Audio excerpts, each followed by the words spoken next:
jump before mine, the distance probably was maybe too close. Because that was definitely by the wall. You know what I mean? Like the one that across from us was too close. It's possible. You know what I'm saying? Yeah. Definitely not my fault. I also forgot to pot, so... Yeah, so Yeah, I mean, I was literally hitting Divine Veil as you guys were dying, so that's normally when I hit it.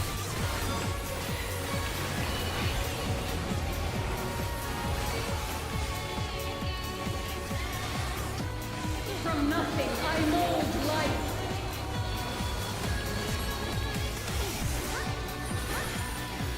Yeah, because like sometimes the purple. the distance from jump 4 to 5 Stay. is a little bit like it's not Top last. directly. You know what I mean? Stay. It's not directly across. It's like slanted. Swap.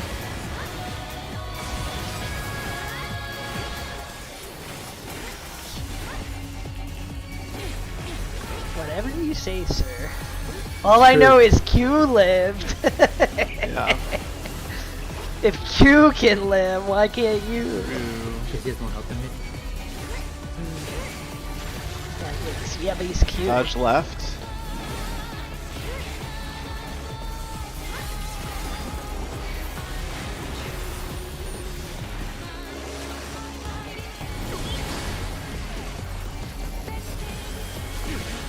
Dodge left.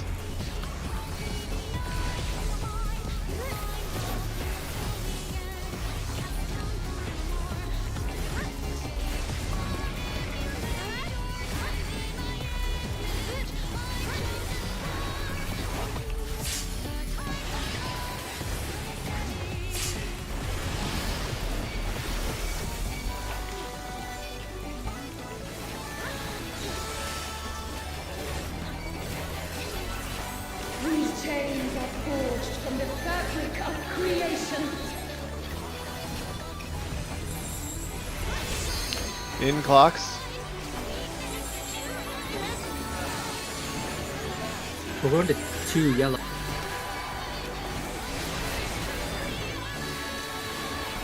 Support spread.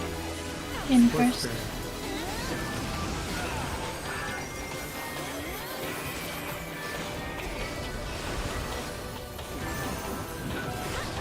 Oh, you guys are on the wrong side. Oh shit. You cannot escape my eternal gaze. Oh yeah, no, that was me. That was me. Yeah. Sorry.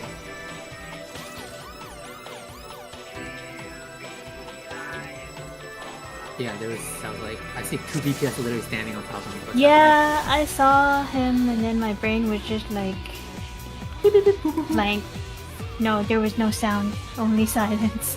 Wee wee wee. It was like a That round. was in your head. It was like a modem. Quick Static question. noise. Trying to remember.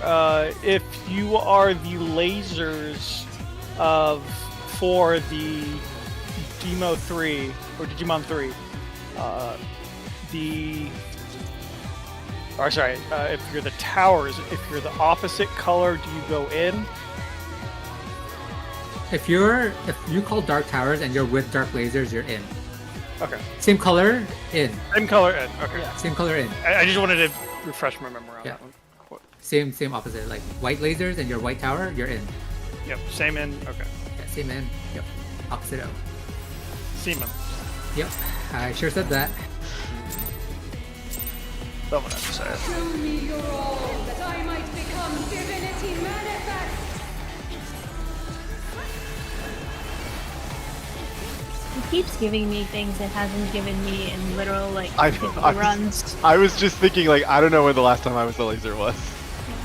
I'm never white laser, and I'm never debuff for Digimon 1, and it gave me those back to Say back. the line, Q. I've literally never done this. There you go. No, I've never been that mechanic at all. Okay. Swap last. Stay. Swap.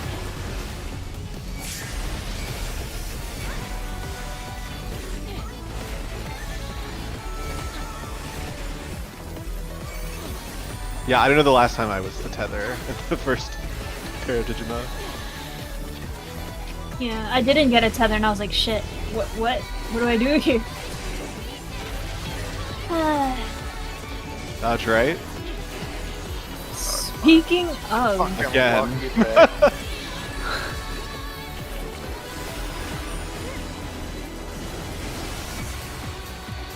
God. Dodge right. Oh, I'm retarded. Well, that's like easy to use to Riley.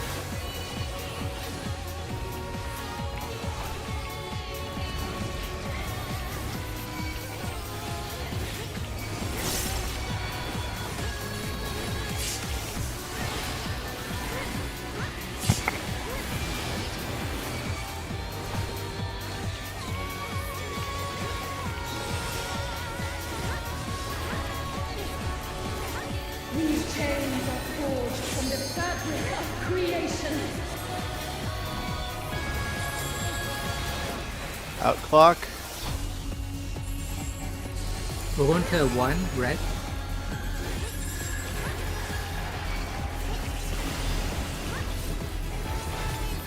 DPS spread. in first.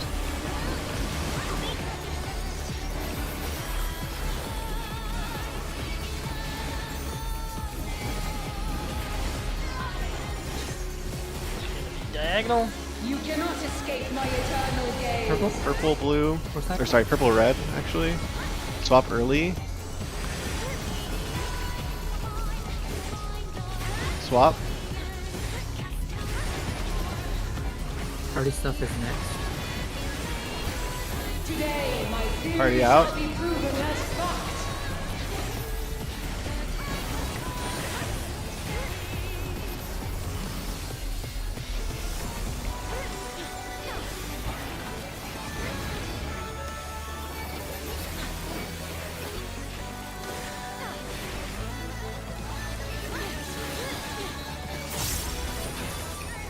Alright, Digimon 3.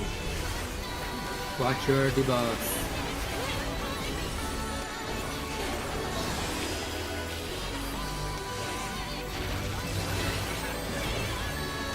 Dark Tower. Dark Tower. Dark Tower. I am out. I'm in. You are out. Yes, sir. You're out of line. You're out of order.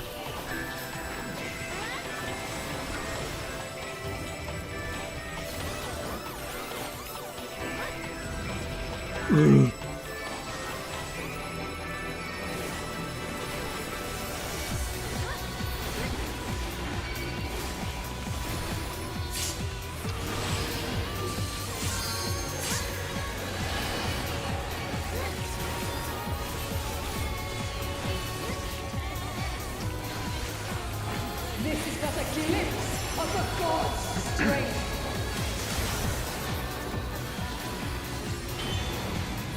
Looking at my bar, I think I forgot a cooldown. I used at least one, but I'm surprised I didn't take more damage. Good mid, other people. Well midded. Fast first lasers. And then slow second lasers. But I believe Behold such power as you will never wield.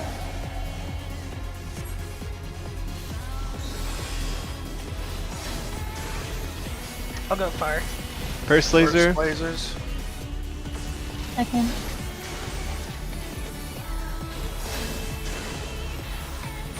Third. Good lasers.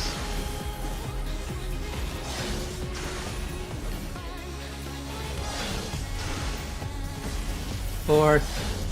That's it. Juicy Exile.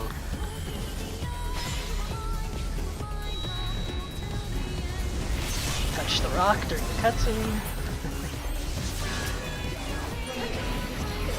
Seven elves to the pinnacle of the heavens. The world shall tremble. The world shall crumble. Prove it. Tremble. Crumble. Okay, prepare. Singularly resolute soul. We center. Remember, straight or backtrack. Listen for the swipe. You swipe and over here. Straight from C. Straight from C. Yellow. Yellow side. Stay. Swap last. Swap. Clock. Today, my theory shall Hi, be Al. proven as fact. Cut it out. Hot window soon. So much heal. Bro, you call pop window and I can't even pop for like 4 GCDs or some shit. Yeah, well, It's bullshit. Fucking we good. Whatever. Alright, one step Appreciate ahead. B. We'll probably kill it. Just put her in the dark. C. To B. To C again. We're gonna dodge in It's clock. Box. clocks. Jin? No, she hit me. Yeah. Okay, who didn't? Why didn't someone ult? Ult. No one Oh pressed yeah, it. let me just take Yeah. a minute here. Let me press R. My R Talent, button is on talent the- just sack.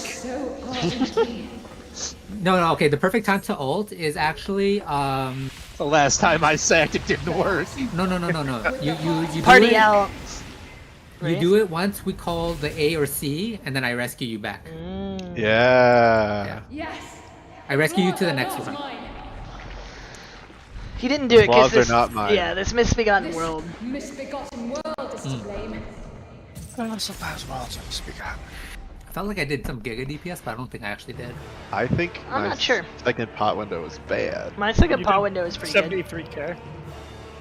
73k 7.3. DPS! I Wow! Some big crits, man. Yeah, I don't think 100%. 73. Dave's got a 200% parse. I don't think 7300 is great.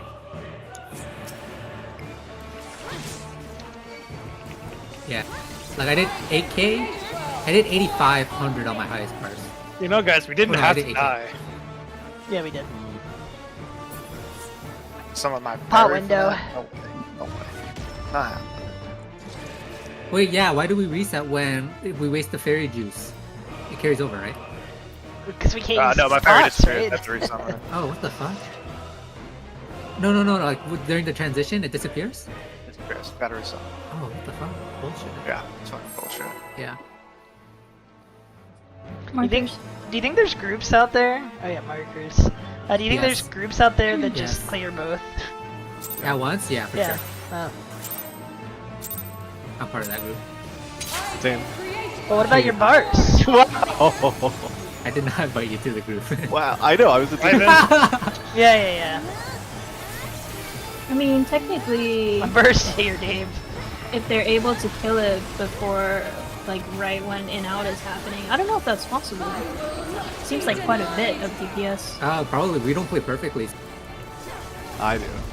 No, you don't. That is true. You didn't make Show, you didn't make any mistakes Show last log. raid. I would usually consider. Yeah, if they killed it right then it would be like a straight up refresh going Yeah. into the next part. I don't think so. That's a lot. That's a lot of percent. It's a lot. I'm just saying, everyone play perfectly. It's, I don't know. East My- and west. And move.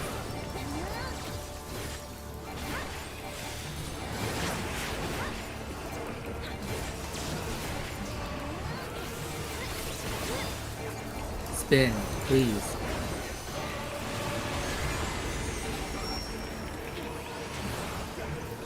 It's not. Vertical. We never get spin anymore. Sad. You know the good old days. Yeah.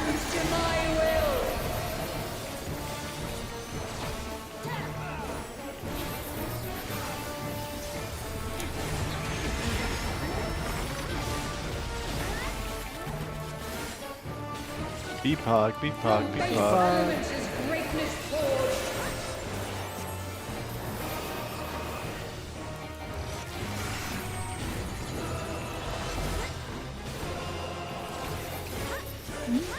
It's free.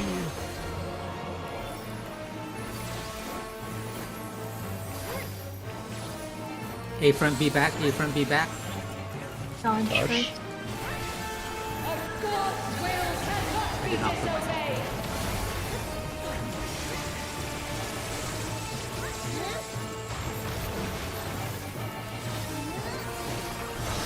Ultima.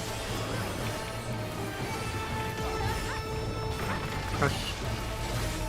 Misfortune No sooner. heavy on the rider. Pour cover for when the heavens fall. 1, 2, 3, 4. Beacon. The elements flow Healer. according to Yeah. my design.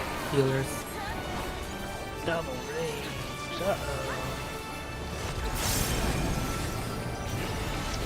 West. East. Easy mode, baby. Let's go. Winds are out.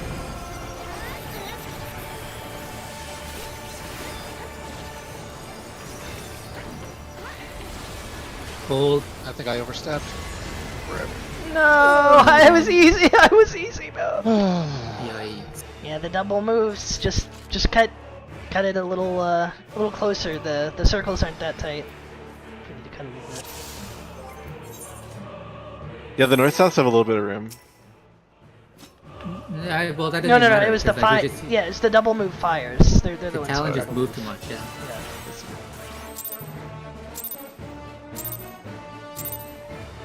-1 power. I can create world or unmake them. I guess winds technically have a double move, but in my mind it's not because they're just like they move a little and then they keep going. But like the north-south fires have can be a double move where they have to Be move denied. from mid and then move again.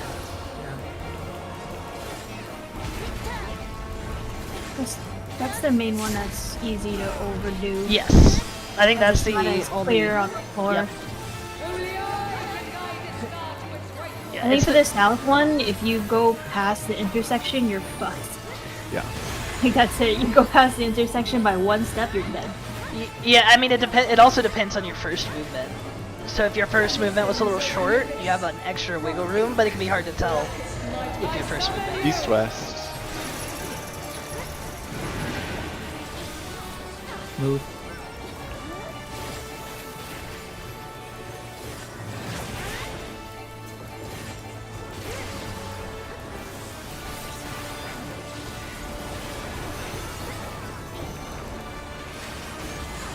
Surely this time, I'm already pre Surely.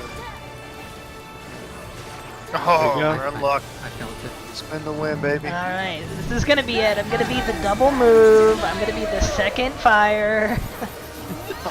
But it'll I be the want clear. It'll be the clear though. It'll just be I'll take it. suffering. Fine. Sacrifice the Lalafell. That's the way it always goes. Sacrifice I'm willing to make. Yeah, put the Lalafell on the cross. Why only one? All of Hell equals Goblin. You only have one to sacrifice. Everyone, Ah. every other one left. No, they were sacrificed. Oh yeah, true. I was a Lalafell at one point. The lone one Same. left. Shadowbringers. Dodge. God's will cannot be disobeyed.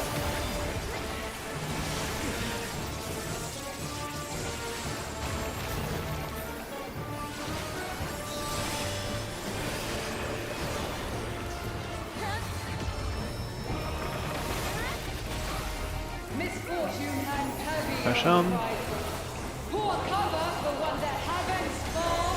1, 2, 3, 4. Beacon. The elements flow Wow. according to my design. Hold the lot. South. North?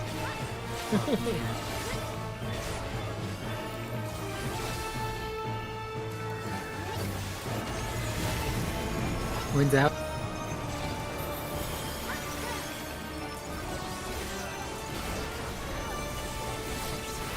Oh, Stay. Go. Akbirosis. Alright, I regret to inform you guys it's not the run. I was in a double move. East west. 2-4. On me.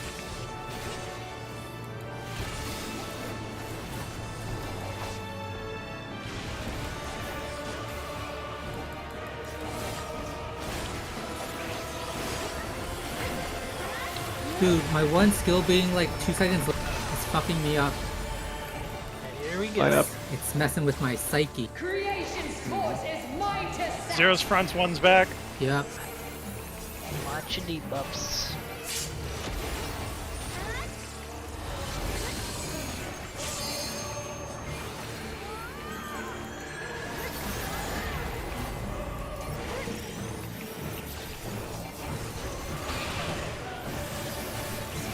Watch debuff for tower.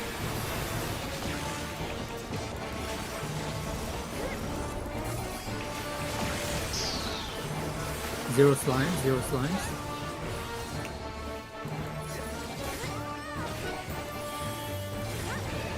I will not be denied.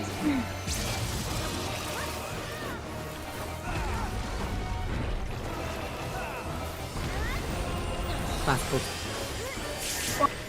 Oh my god. What happened? Base elements is greatness forged. Teapot. Teapot 2.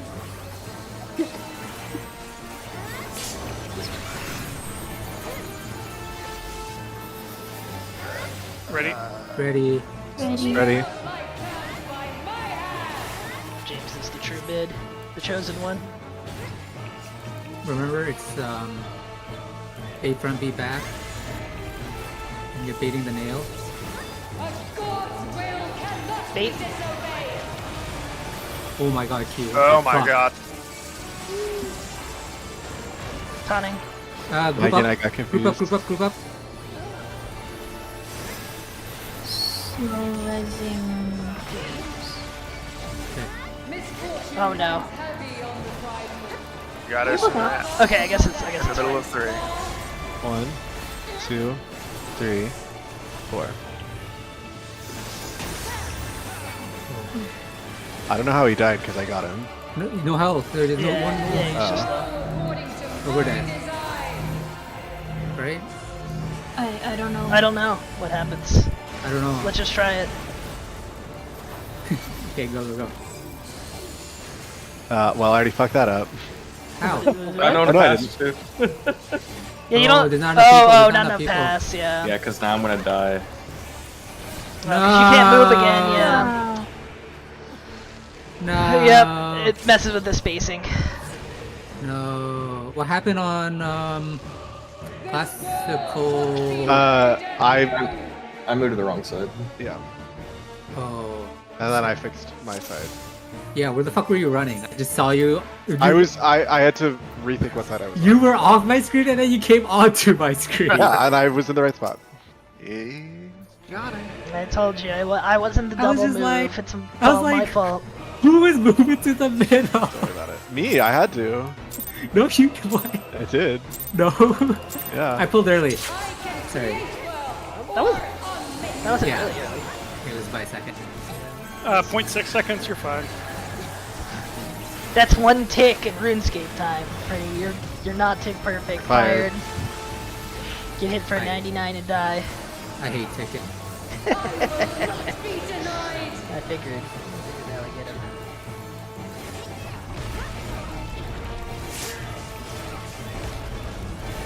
Yeah, Prenny, I'm really worried about this rock going away before it's done. Yeah, it's over. It's still here. It's at Still 20. here. It's at sorry, like 2. Yeah, but Yeah. I think it's gonna leave before it Oh. runs Is that what out. happened? It just disappears? Yeah, Is it if time a new one falls, yeah. No.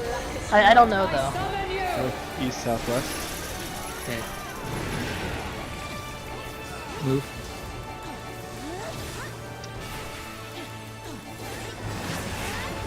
I hate this spot. Man, I have to run so far. Who wants to swap sides with me? When I'm up there. I don't think it Me, works I'll do like it. that. Yeah. It doesn't work like that. What do you mean? Vertical. Because your partner is random, isn't it? Partner? No, he means Oh, you mean safe spot? to the, yeah. Oh, I thought you meant chains. I think. I don't know. What does he mean? Yeah, I did mean. What does he mean by this? I meant safe spot after. Oh. That's why I said it after the event. I'll switch with you, Pretty. You'll run farther. What? Run even further. Be pug. Be pug. Too much guh in my pug. To me. A front, B back.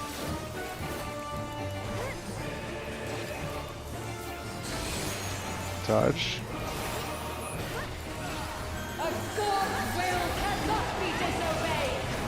Bates.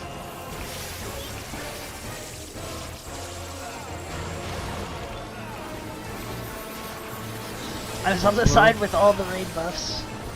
Welcome. Yeah, appreciate it. Misfortune hangs heavy on the Suno. poor cover for one that happens fall. Wait, did One, she just say a League of Legends 3, character name? 4. Huh? Which I don't one? think I can name a single League of There's Legends quite a character. few. Beacon, beacon, beacon. Healer melees. Moo. She said misfortune. That classic one. West. North.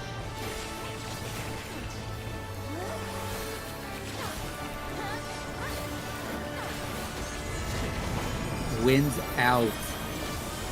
Okay. Hold. Hold the line. Holding. Necrosis. This world must be made anew.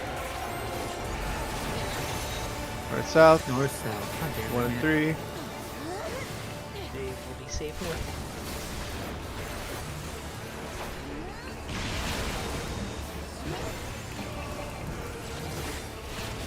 Oh! Oh, sorry. I got him. No, you need heal. Yeah, Oh, I can the rescue. wing slash was not enough. I heard 2-4 again. Creation's force. That was the second group's 2-4.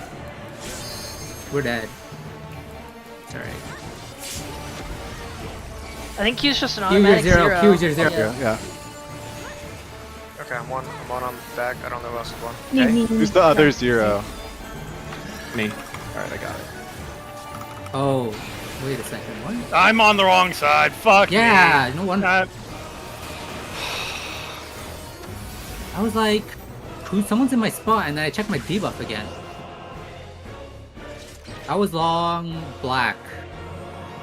You were long white. Yes. Yes, yeah. So I stood there, and I'm like, hello, what? If whenever I'm 2, I just repeat in my head which side I'm going to, and whether I'm first or second tower. Yeah, I just say long black, long white. And in my head, Yeah. Long black, long white. and then I point the camera somewhere. I can create worlds or unmake.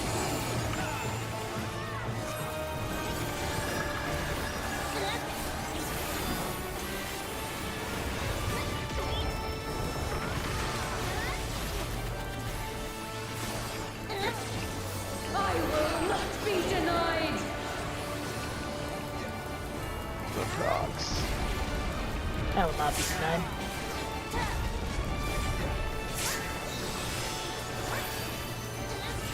Only I can guide a star to its rightful place.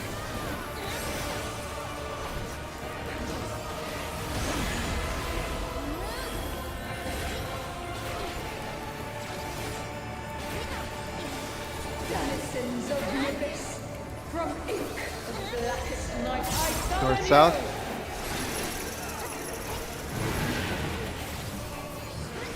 you. Move, move, move.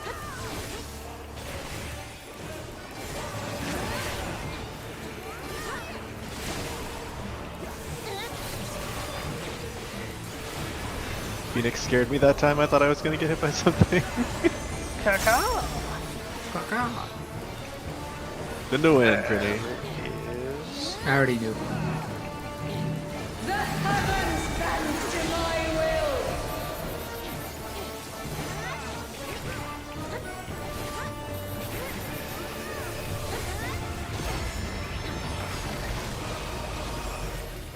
Alright, I got a Giga Crit. Let's go. Depog. Depog. It's time. Elements is weakness.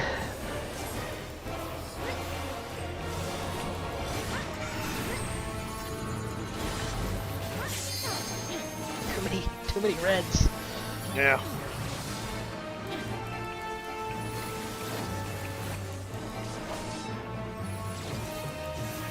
A front, B back. Dodge first. A god's will cannot be disobeyed.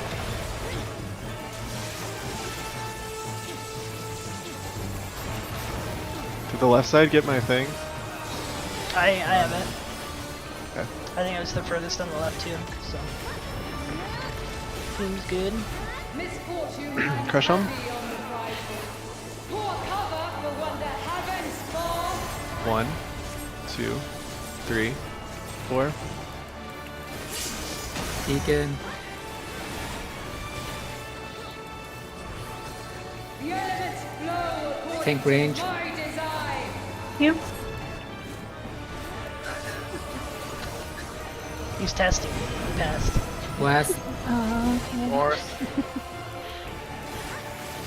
He just wants attention. There were lots of buttons that I had to push at once, so I was panicking. Dave's probably the most straight. Winds out. He's like, notice Hold. me. He was a trouble child. Go. Ekvirosis. I double crit. Pay Guys, attention to please. your safe spots, everybody. 1, 3. On me.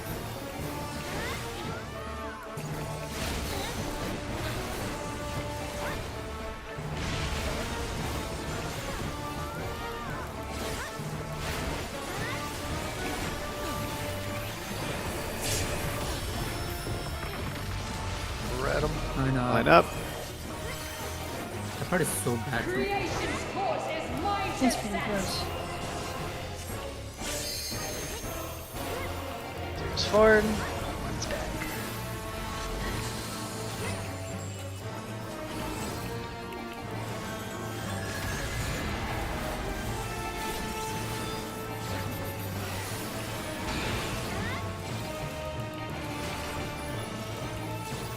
Watch debuff.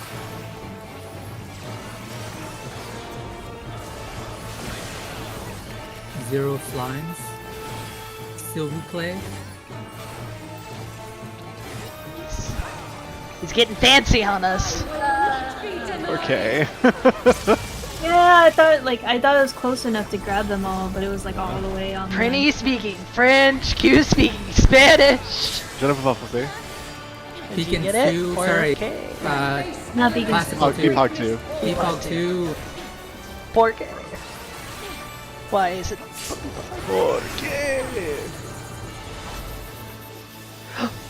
The chosen. Ready? Oh, Ready? I'm ready. I'm ready. Okay. I'm ready, gay. Oh yeah, of course you are. Yep. It's board ready. I'm like down here, right? You're down, yeah. I'm not really confused. I'm colorblind. Wait. A god's will cannot be disobeyed. No. Whoa! Touch. Everybody seems to be alive. That's good. Good sign. Ultima. Ultima. Dude, I got logged out. Oh, frick. Not a part two. We're good. Oh, I was like, Okay. oh no! Now, full time. As soon as I got Ivan. Sorry, I didn't 1, realize 2, at the moment 3, how that could be misinterpreted.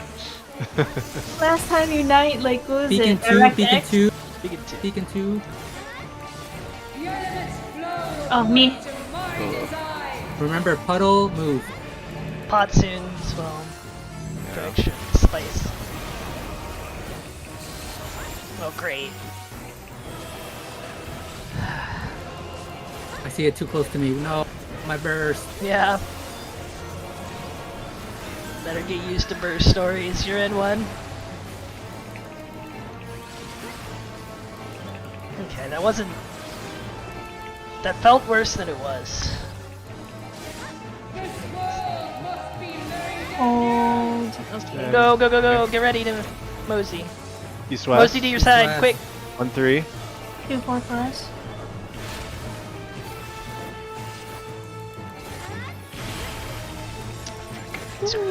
Screwed up a little bit on my rotation. Ultima. Alright, small world. Quadrants? No, not yet. Oh, not yet. Yeah. It's just small world. Yeah, because Shane's first. Oh yeah, it's this dumb bullshit.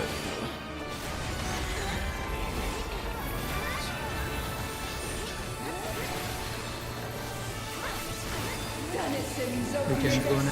Remember to keep hold and hold. North, east, southwest.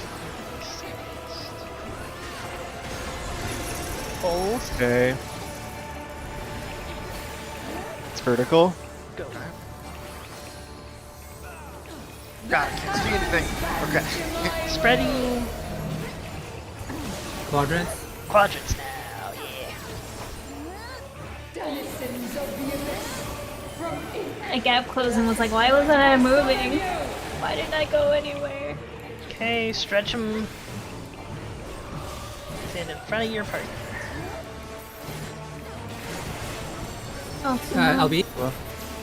Oh yeah, LB kill and it. it's ogre, yeah.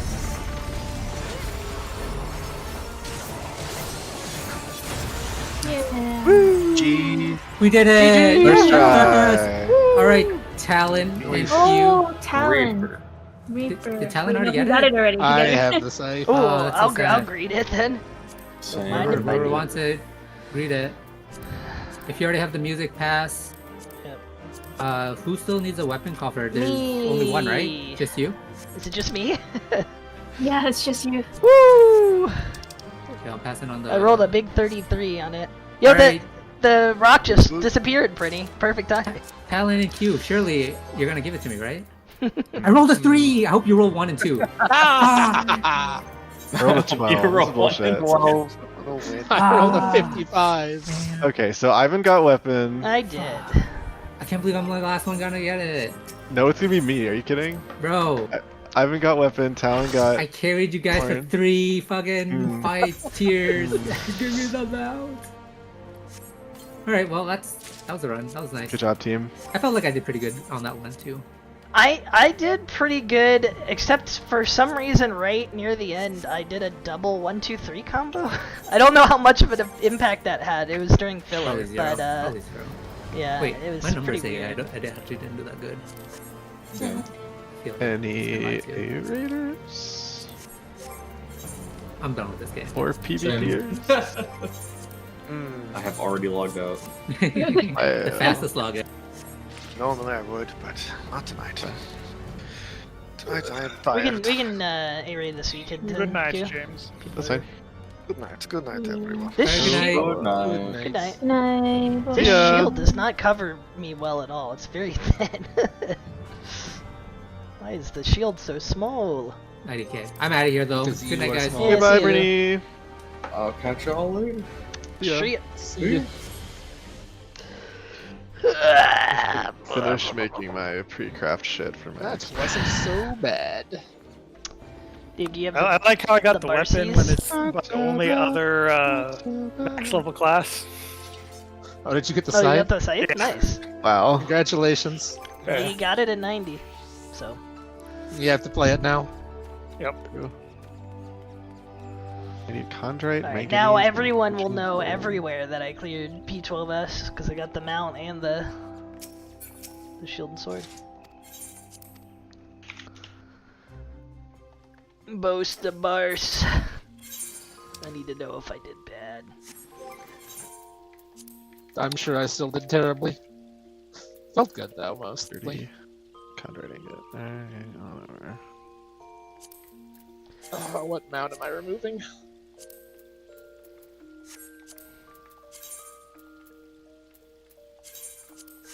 Why can't I put these in the glamour hole?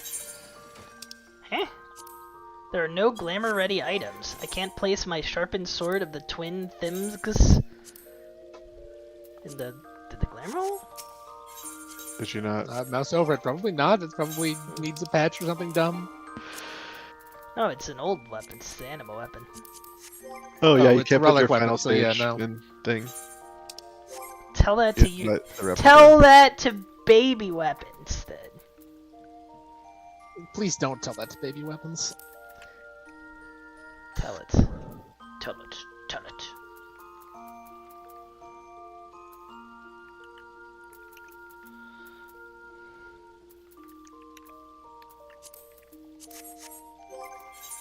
Ooh, blue. All right. Part 2. Eh.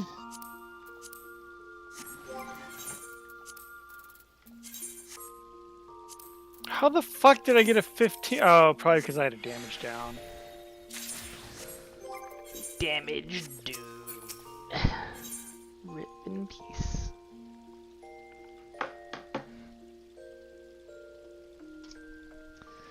Alright, my Bars is gonna be huge next time because I actually have the weapon. Hell yeah. I was the only one without 85. the weapon. Q, how does it feel to tie me when I Well, didn't Q have did the get an weapon 85 upgrade? on part 1. Good job. Q gets an 85 and he gets praised. I get an 85 and no one says anything. You got an 85 with a downgraded weapon. That's Yeah, obviously you're much darn better. right.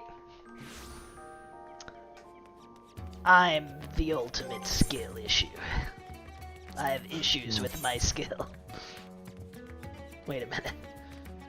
Wait a minute. I'm never gonna bar swell on part 2 Why? because of Asuna time. Stop. Soon time. But that's not during burst. No, but I'll miss the GCD depending on when the 4 hits. Asuna a GCD? No. No, it's- but Okay, that's yeah. You can't weave it. I want to make sure that I hit it, so I just take. I mean, I don't care. Like, who cares about my bars? To me, it's more important to keep Dave alive than to have a good bar. Oh, you're doing Dave's. No, definitely. Just weave it in. But that's true. If it was me, Yeah, you're right. actually, if it was me, I would also tell you to just weave it in. If I die, you know that wasn't the right timing. Do it better next time. Alright, I'm ready to barse, baby. I'm back on the normal human GCDs. This is good. The right and proper 2.5s, as God intended. And I didn't. I had the wrong weapon equipped. What the heck? How wrong? The augmented Wrath Grinder, which is the 660. Oh, okay. So it's Not- only five levels. Not that bad. I thought you were gonna say like you had a relic weapon equipped from last expansion or something. That would be a bigger problem. There's your problem right there.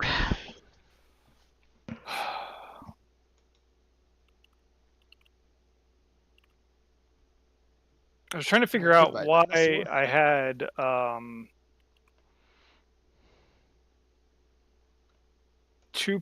I had a GCD smaller than 2.5, so it was screwing me up, and I was like, "What the fuck's going on?" And so then I just went through every single piece of gear, and I'm like, "Motherfuckers." Yeah, it would suck to have a GCD that's longer than 2.5.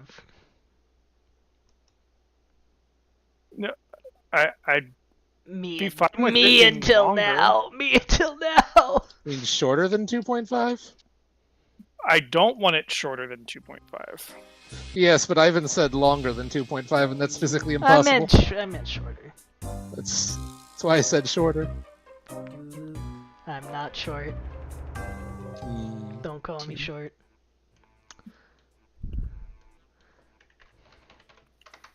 Make sure I have all of the right. Alright, Talon, should I bully some trolls or should I play Volcanic Mine some? Finish. Voice Stranger. Do some volcanic mining, why not?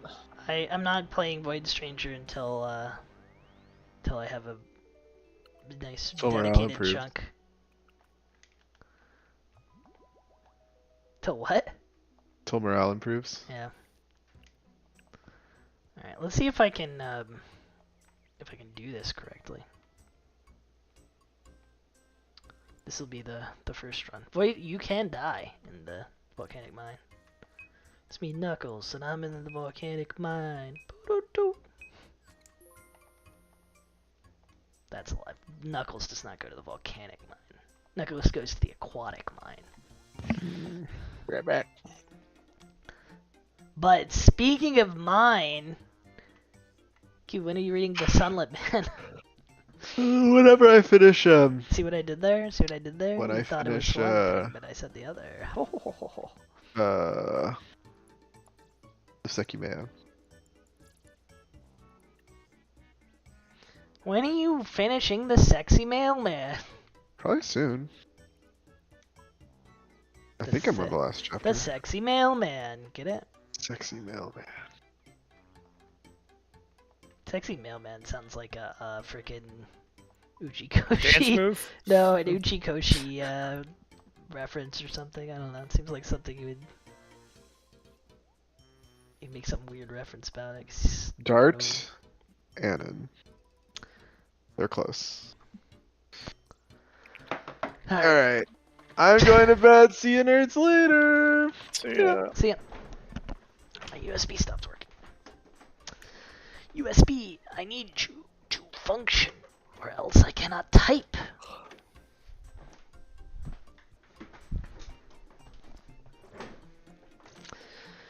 Gonna use my waters running again. Better go catch it. I did. That's why it's running. I caught it.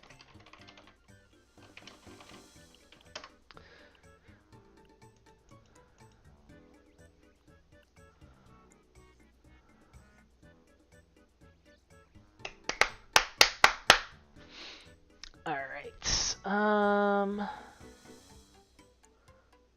Da da da da da da. Ba ba ba ba ba.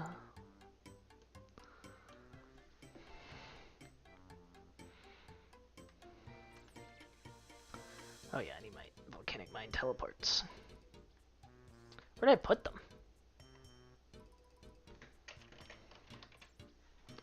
They need to go with the rest of the teleport. Actually, they should go in the mining tab.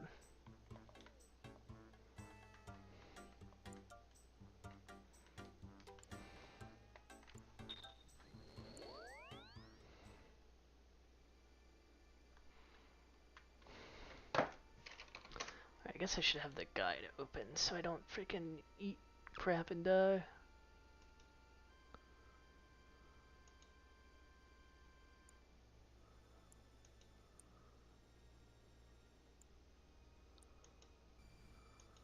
Or if you don't have a team, you can use the noob method at the end of this video. To start off, you want to start by use the noob method at the end of this video. To start off, you want to start by checking vent C. You want to flip C if it's failing by more than 5%. By saying that, I mean that you want to change chamber C if the difference between vent C and 50% is greater than 5 percentage points. So you want to block chamber C if the vent status is below 45%, and you want to unblock chamber C if the vent status is above 55%. If it's already in the right state, then you don't need to do anything about it. After that, you move on and unlock the status for vent B. Flip it if it's failing by more than 15%, otherwise wait until it is failing by 15% and then flip it. When you're not checking vents or changing the chamber status, you always want to be mining the rock. Once the rock moves for the first time, you want to flip B when it's failing by about 10%. Are you telling me a chicken fried this rice? By about 7 to 8%.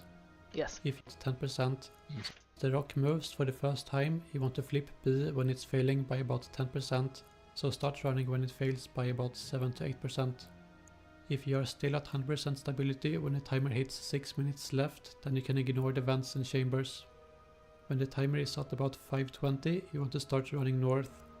When the timer hits 5 minutes left, you want to check B and C. Flip B if it's failing. Alright, let's try this.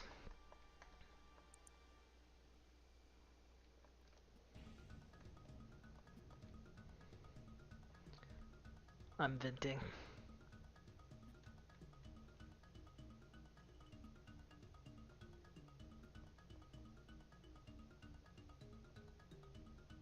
Sus. Thank you.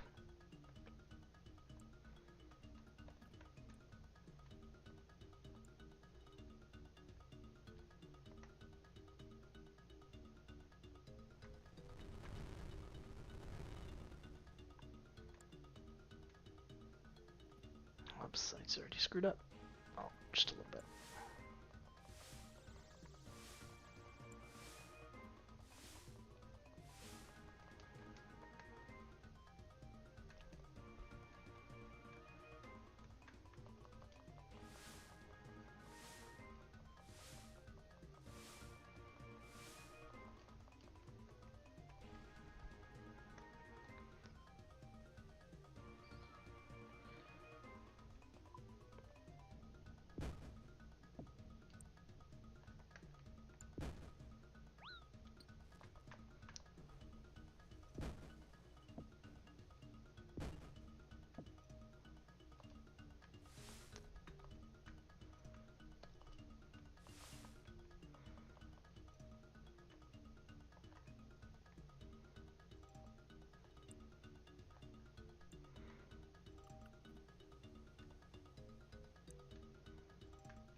Whoops.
failing by at least 1% when you run past it, and flip C if it's failing by at least 10%.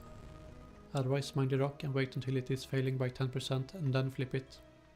In rare cases, both B and C might be failing by 40% or more, and it is possible that you might have to leave early if the stability is dropping too fast. But you typically want to wait until the stability is below 30% before making your decision. When the rock moves towards chamber B, you can flip B twice to get 100 points for free before the rock arrives. Continue mining the rock until it moves to the final stage. Flip B if it's failing by at least 1%, and from here on you can ignore all vents and chambers. Mine the rock until the time is about 33 to 35 seconds left and then leave. It takes almost exactly 30 seconds to run to the exit, so this gives you 3 to 5 seconds for mistakes. You can AFK quite a bit when using the easy method. Typically when you start mining the rock, you don't need to do anything until the rock moves or until the event needs to be fixed. Also remember to eat and stay at high hit points, since you can get comboed from the earthquakes in rare cases if your hit points is too low. If you eat right after getting an XP drop, you only lose half a tick from eating. You can also bring a phoenix necklace if you plan to AFK a lot. But you don't want to AFK near the 5-minute mark and before the 30-second mark, since you can lose a lot of points if you miss those. For the medium difficulty method, you will need to unlock the large water vessel as well. In order to use the medium method efficiently, you need to know how the numbers of the stability and vent statuses work. Every 15 seconds the mine stability updates. The amount it changes can be estimated with the following formula, where A, B and C are the respective. I don't think that went great, but I don't think it went awful.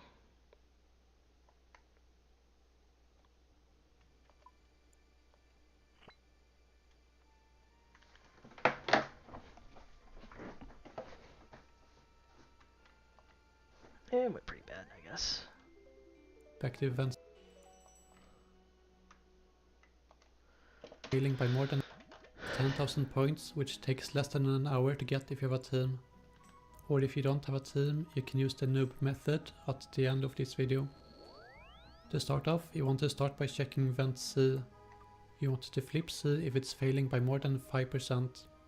By saying that, I mean that you want to change chamber C if the difference between vent C and 50% is greater than 5 percentage points.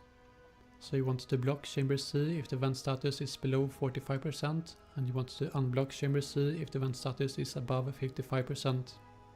If it's already in the right state, then you don't need to do anything about it. After that, you move on and unlock the status for vent B. Flip it if it's failing by more than 15%, otherwise wait until it is failing by 15% and then flip it. When you're not checking vents or changing the chamber status, you always want to be mining the rock. Once the rock moves for the first time, you want to flip B when it's failing by about 10%, so start running when it fails by about 7 to 8%. If you are still at 100% stability when the timer hits 6 minutes,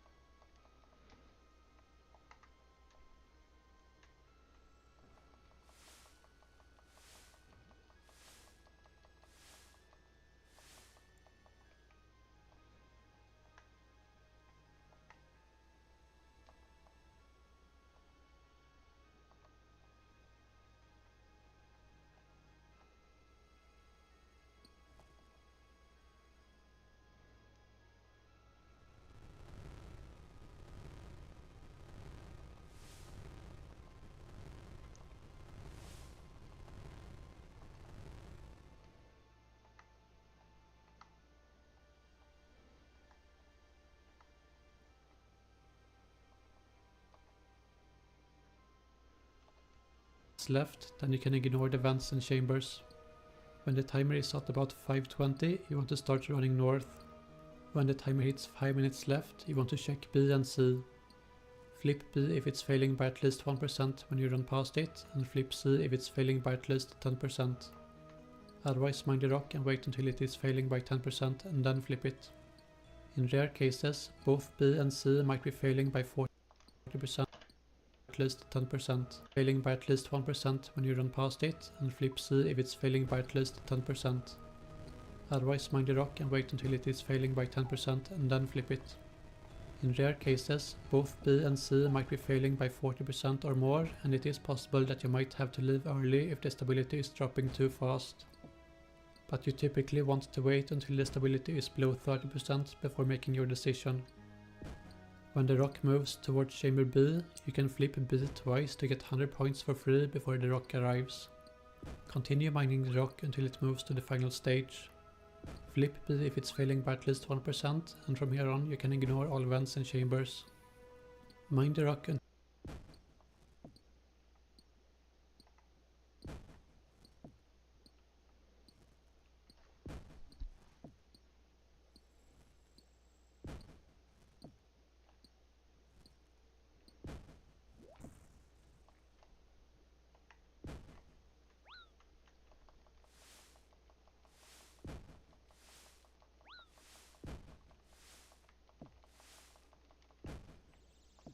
I guess I'll go fix B now.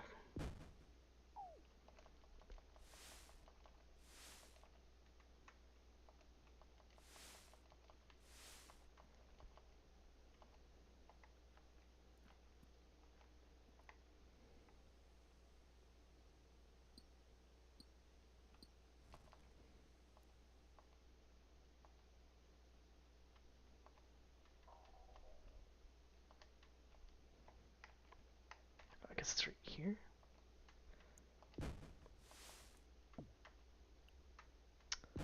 Maybe it's right here, I guess. There we go. Let's mark that tile.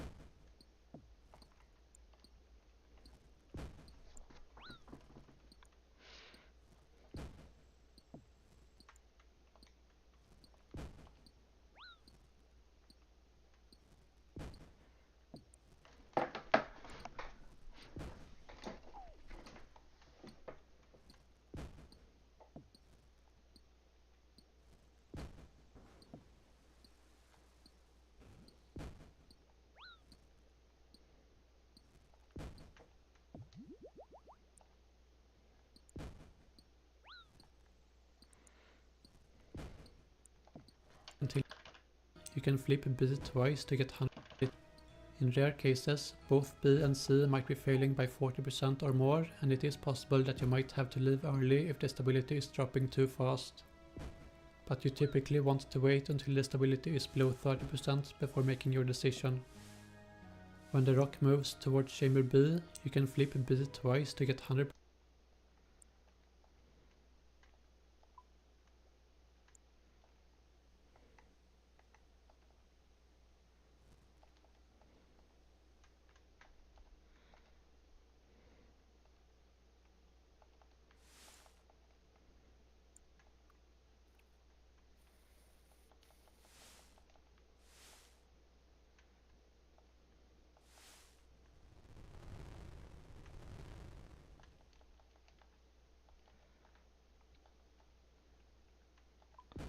So I need to leave B unblocked. Perfect. I was supposed to check C up here.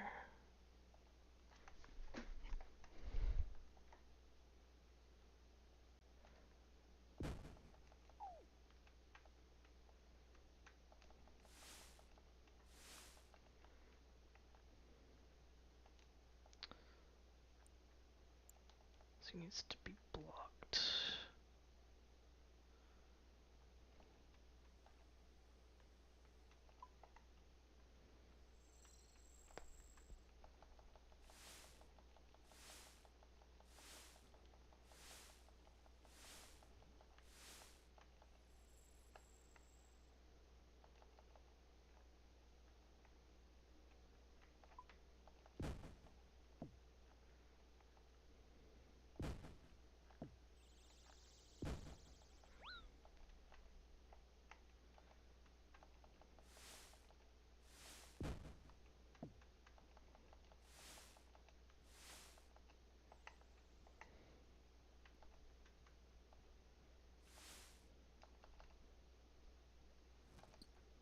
Points for free before the rock arrives. Continue mining the rock until it moves to the final stage. Flip B if it's failing by at least 1%, and from here on you can ignore all vents and chambers. Mine the rock until the time is about 33 to 35 seconds left and then leave. It takes almost exactly 30 seconds to run to the exit, so this gives you 3 to 5 seconds for mistakes. You can AFK quite a bit when using the easy method. Typically when you start mining the rock, you don't need to do anything until the rock moves or until the event needs to be fixed.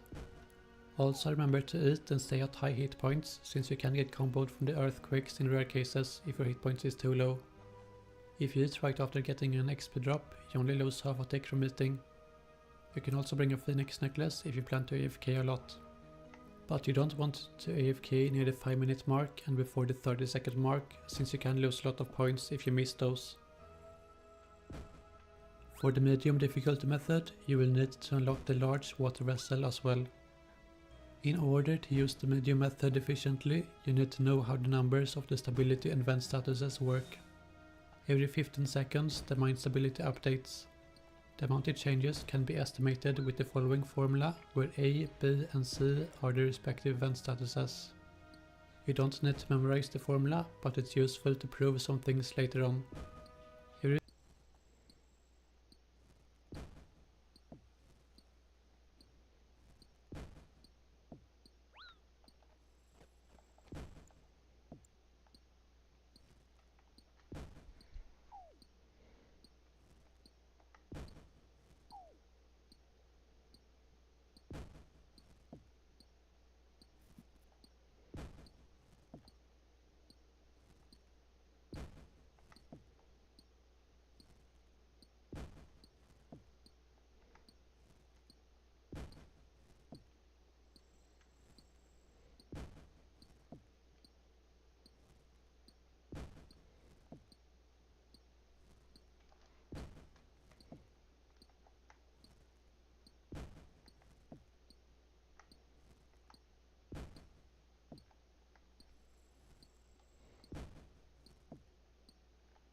I just want to see where it ends up. Okay, it ends up there.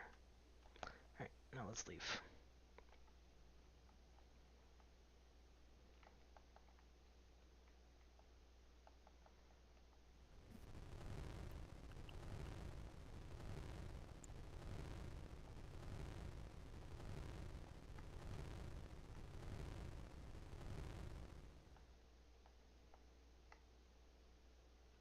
Okay, that was a lot better.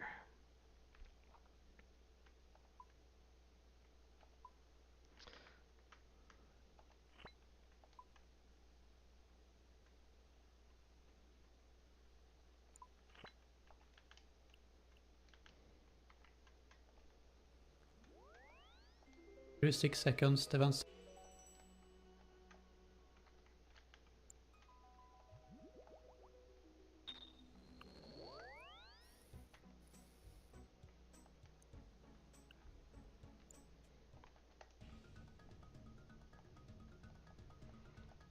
status changed by 2%.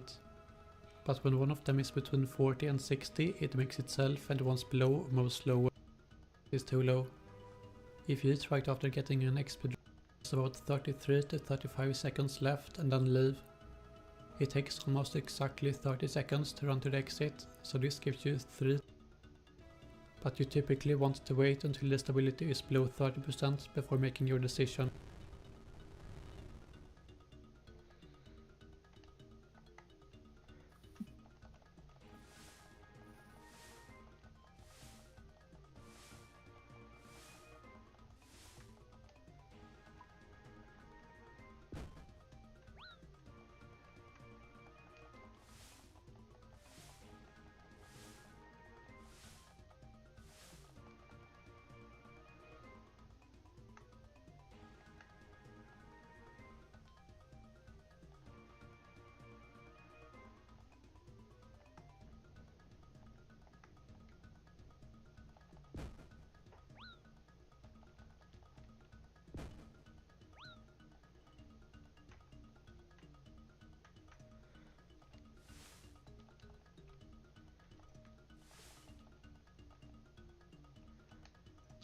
C check.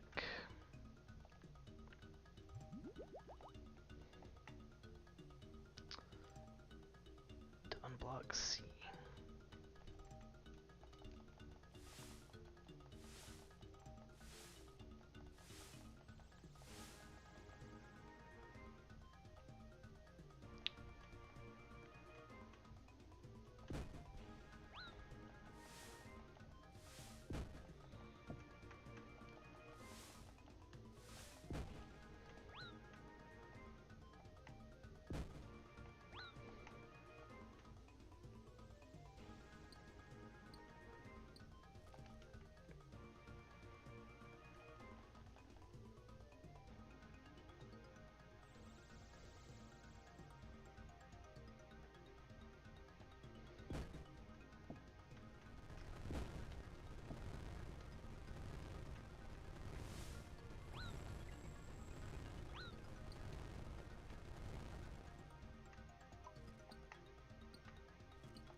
Turn white, that's when I do it.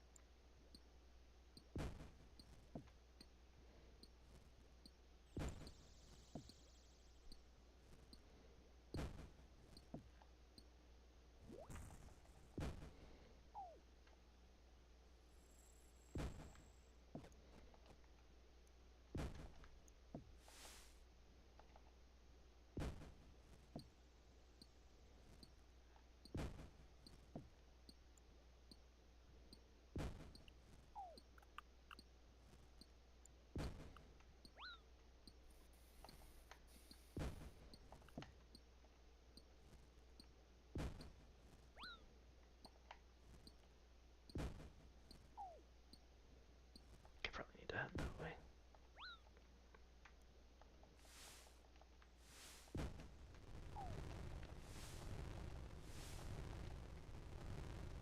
Gonna block this on our way there.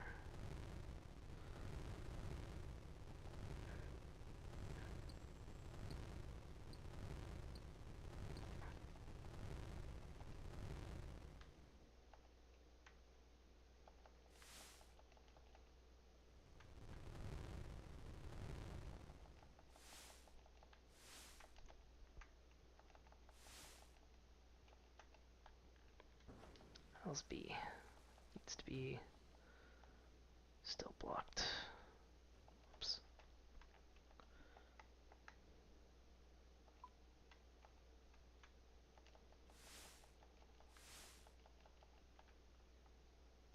Let's see.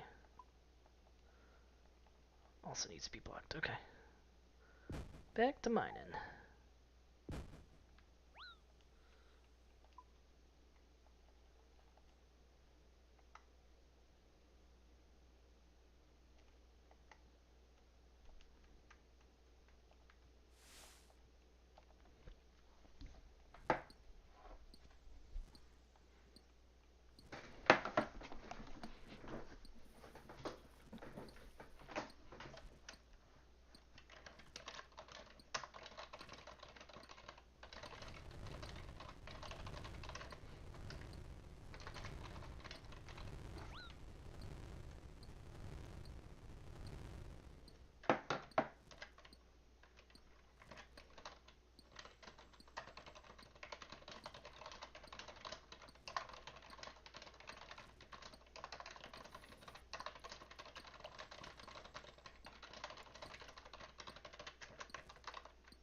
Oh shoot! What? I wasn't watching. I'm so stupid.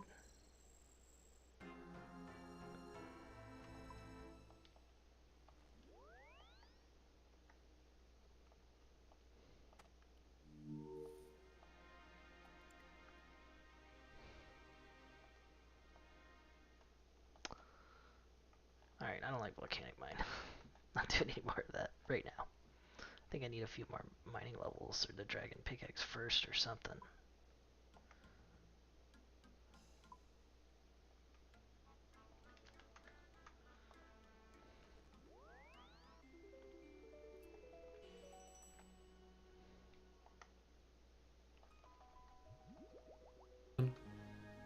When the rock moves towards chamber B, you can flip B twice to get 100 points for free before the rock arrives.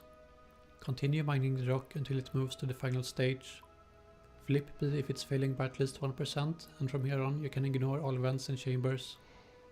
Mine the rock until the time is about 33 to 35 seconds left and then leave. It takes almost exactly 30 seconds to run to the exit, so this gives you 3 to 5 seconds for mistakes. You can AFK quite a bit when using the easy method. Typically when you start mining the rock, you don't need to do anything until the rock moves or until the event needs to be fixed. Also remember to eat and stay at high hit points, since you can get comboed from the earthquakes in rare cases if your hit points is too low. If you eat right after getting an XP drop, you only lose half a tick from eating. You can also bring a phoenix necklace if you plan to AFK a lot. But you don't want to AFK near the 5-minute mark and before.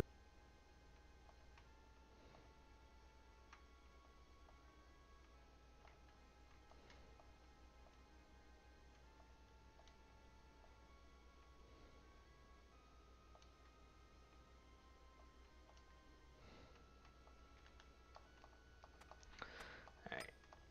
Are you ready to shoot some cannonballs at some trolls, Talon? Trolls in the dungeon? I'm in that dungeon. Well, I'm shooting cannonballs You wanna at know? Yeah. No! Oh.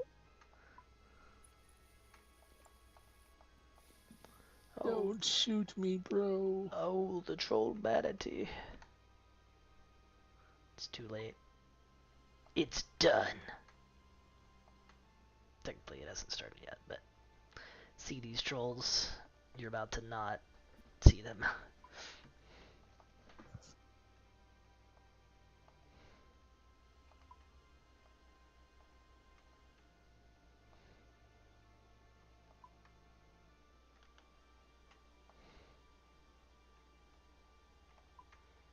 Guess let's bring our rune pouch and some fire runes so we can alch any of the goodies along the way.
dispatch some...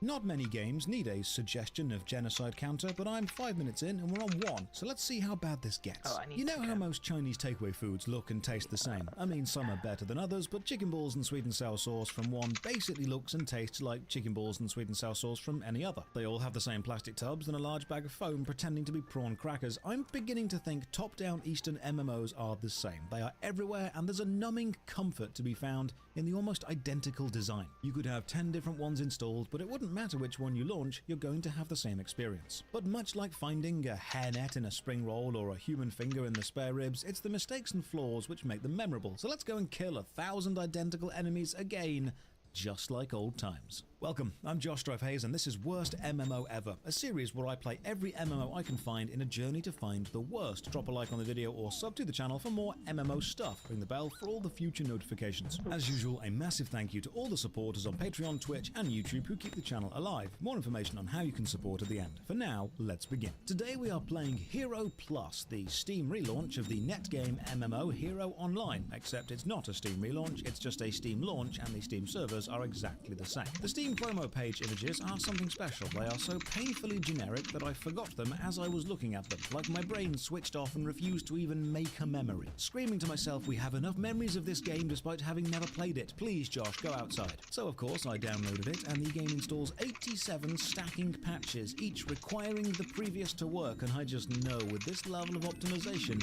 I'm in for a good time. The only thing that could make this better would be an intrusive anti-cheat software, and oh, there's our old friend Zinco 3.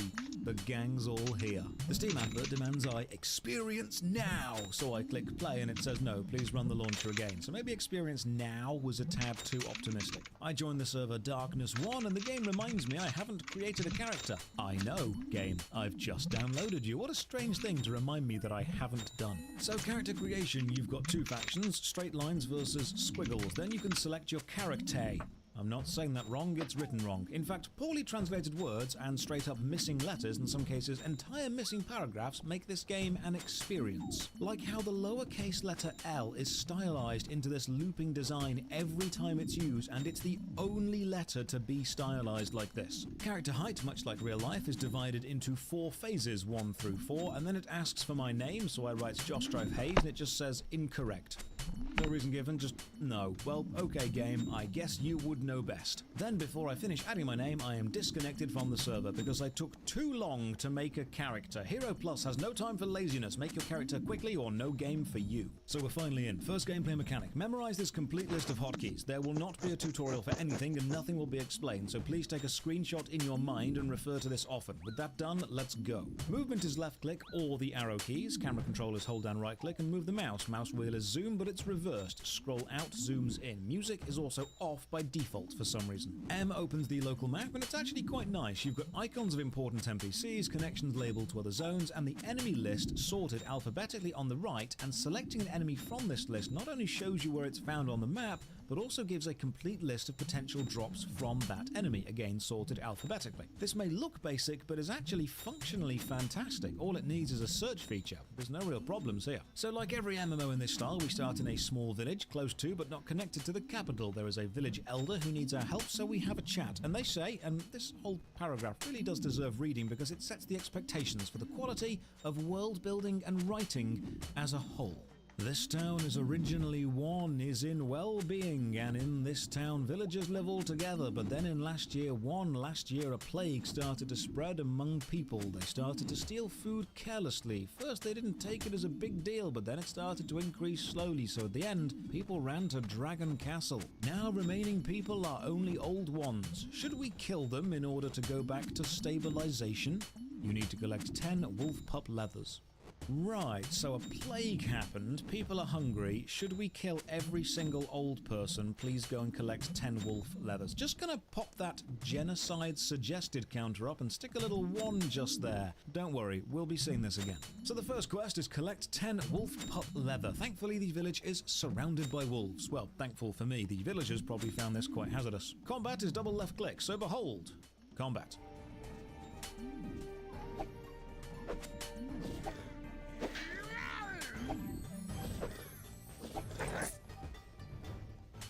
thrilling stuff. Now, I've played a few MMOs before, and one thing they often have is skills or abilities to give the player a sense of agency and control over early game encounters. I believe I demonstrated my mastery of this system in the Rift video. Abilities are nothing game-breaking, something like a more powerful attack or an AoE sweep. Hero Plus does not, and will not, give you any abilities until about 1 or 2 hours into the game. Until then, it's left click and that's all you get. And believe me, I did try and find the skills. I think they're called arts in this game, but the arts window was empty. In fact, every window was empty, and I opened them all. This is it. This is what peak UI performance looks like. Take note, designers, if I can't see my character anniversary at a glance, you are going to lose me. But maybe I'm complaining prematurely. I'll just play, follow the quest, talk to NPCs. I have faith in the process. Hero Plus is made by NetGame. They make 2 other MMORPGs. That means they make 3 MMOs. I'm sure they know what they're doing. I opens the inventory, all the items have tooltips. Usable items all begin with the text, roll your mouse clicks. This game is advanced even for me. I never mastered the rolling mouse click, whatever that is. I hope I master it by the end of this playthrough. This game, like many MMOs with no faith in its early game, gives you an intro pack full of powerful stuff, so I open it up and get a super powerful weapon. I've always found it strange that these kind of games treat the early game as an unfortunate chore, an embarrassing relic of early design, and want you to rush through it so they just give you gear out of pity. Look, game devs, if you don't feel that a part of your game has value to the player base, or respects a player's time, or represents what your game is best at, and you clearly don't when you feel the need to give the player the ability to skip it, just consider getting rid of it or making it optional. I'd rather play 500 hours of brilliance than 1,000 hours of filler. Congratulations! And it's hard to make brilliance. Believe me, I promise you'll keep more players if you don't open with the worst experience you're capable of making. Anyway, we level up and get some... Oh, cool. A live coding interview. Ooh. Dave's not gonna hire you if you with that attitude. You should hire me with that attitude. Yeah, I mean, makes actually, James is hired. He makes him do live coding exercises every day.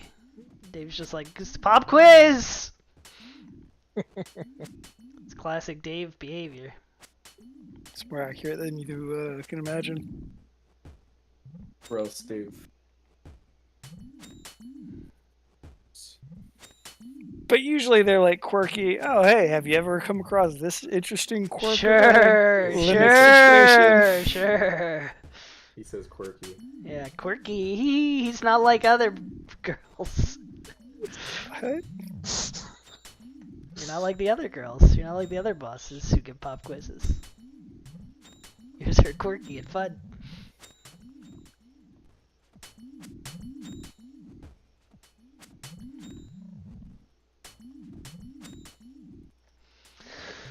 I'm murdering every troll.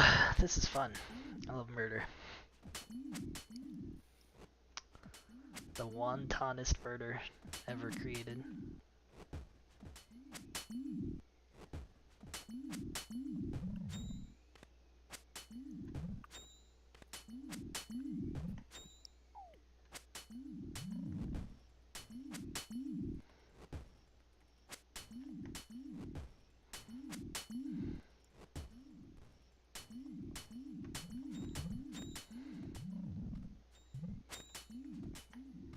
Huh?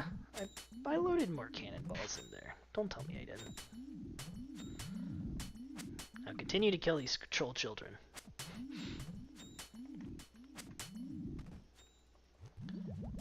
Your cannoneer demands it. I must see the corpses of more troll children.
Endless Dungeons out. Yeah, but Oh boy. but is it good? I don't know. Game so I read- nice I read they the made it review- twice. I read the reviews. It's like they were like, "Yeah, this game's not as good as the first one." Ooh,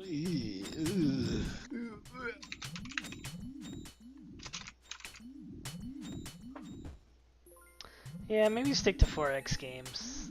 Though I guess people savage them for Humankind. Maybe 6 to making Endless Space 2, but oh wait, they already made that. Maybe don't. Maybe just stop. I guess. Maybe just stop. Where did all I go? really, really want to love this game, but as it stands, there isn't a single reason to play co-op unless you're the one hosting. Or maybe just get better. You can't interact with anything or anyone in the saloon. You aren't awarded any achievements. You aren't shown any of the dialogue. You aren't allowed to upgrade your character or any of your unlocked weapons. That sounds really weird. Oh god. Yeah, okay, no, that sounds awful actually. Doesn't sound great.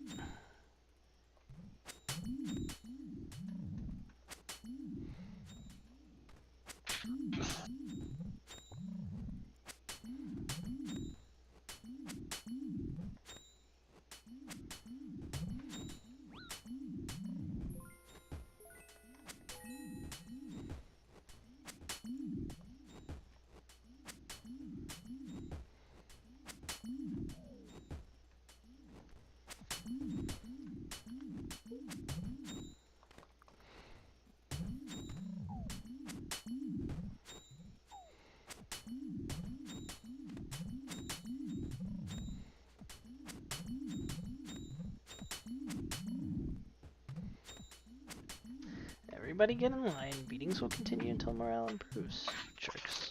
I mean, trolls. Shark dispensers. Oh, did I call them shark dispensers? That's very rude of me.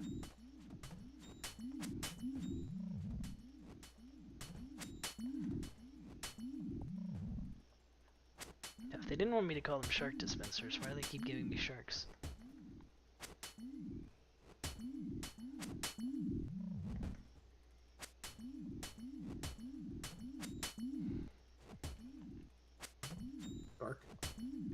Sharks.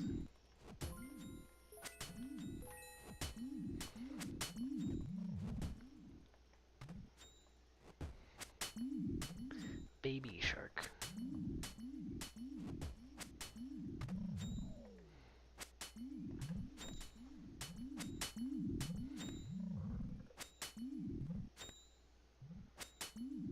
Nope.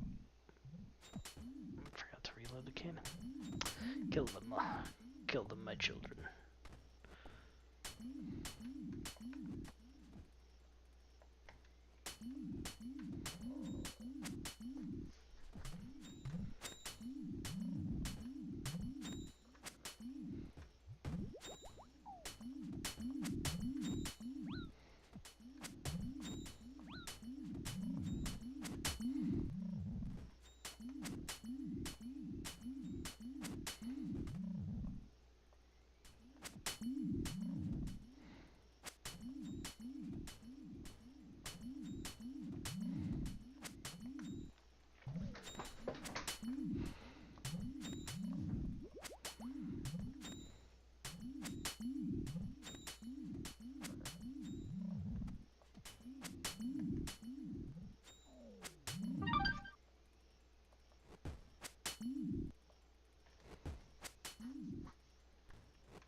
Only 7 more trolls. This is, I love these tasks. Just one-ton slaughter.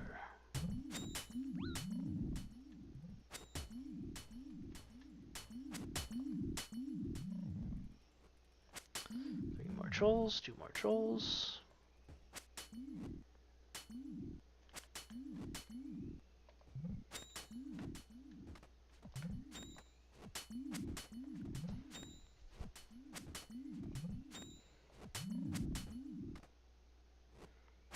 One more trolls.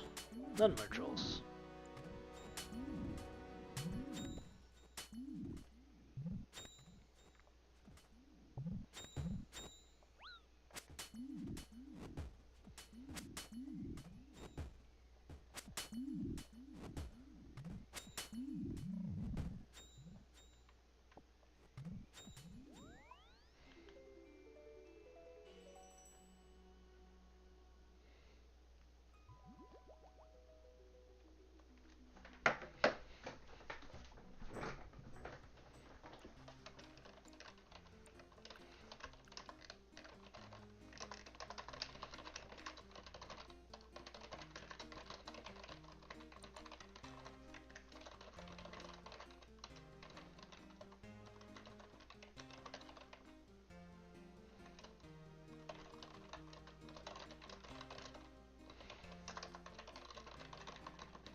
Skill points. We open the character menu and click the little plus icon, then type how many of those skill points you want to assign. Strength, defense, all the usual things. I collect 10 world furs, return them, and the old dude says, "Wow, you already came."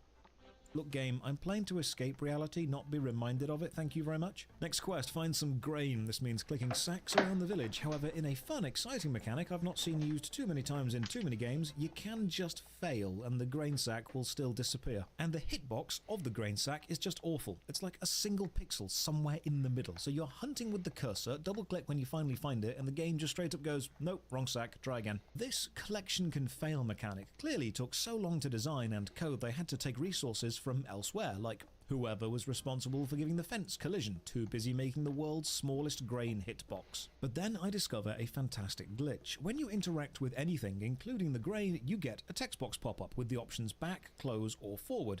So when I do successfully collect a bag, the text box doesn't close instantly. I wonder what happens if I spam click back and then try to collect the same bag again, knowing it's the correct bag. Well, yeah, that works. You can just spam collect one bag backward and forward, until the text box closes. Wolves killed, go and kill boars next. We also have a healing tea item, and all healing items have a roughly 1 second cooldown, but you pretty much can spam drink them, and in the higher levels this is required. Out of curiosity, I decided to see how easy it is to die. One flaw these types of games suffer from is unkillable god syndrome, removing all sense of danger from the player, and I'm happy to say you actually can die pretty easily in Hero Plus, meaning your input as a player does at least matter. Now, there's no PvP on this map, as you'll see we're in a safe zone, as labelled down there. To the top left, you'll notice we have health and chi. Your chi is for attacks and abilities, but also injury and wide.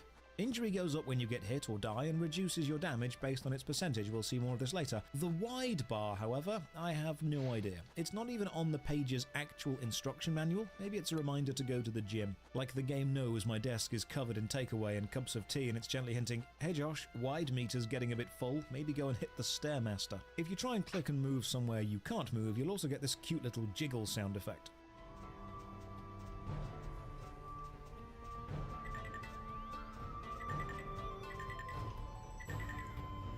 Only issue with this as a warning system is it becomes remarkably inconsistent, because sometimes you can't walk on flat ground that you should be able to walk on, but you can walk directly up onto an archway or into a tree. Hero Plus really keeps you guessing with its landscape. This NPC starts to think you are incredible, and I mean finally it's about time. I didn't genocide all those old people for nothing. We're then sent off to kill the King Boar, get some poison armor which you can't wear because all armor is both class and gender specific, and I have an unidentified item shown by the big question mark in my inventory, so I'll right click it and get asked, do you want to discriminate the item? I think that's meant to be identify. How many passes through Google Translate did this take you? This NPC says, I am relieved. You already killed the giant wild boar and came.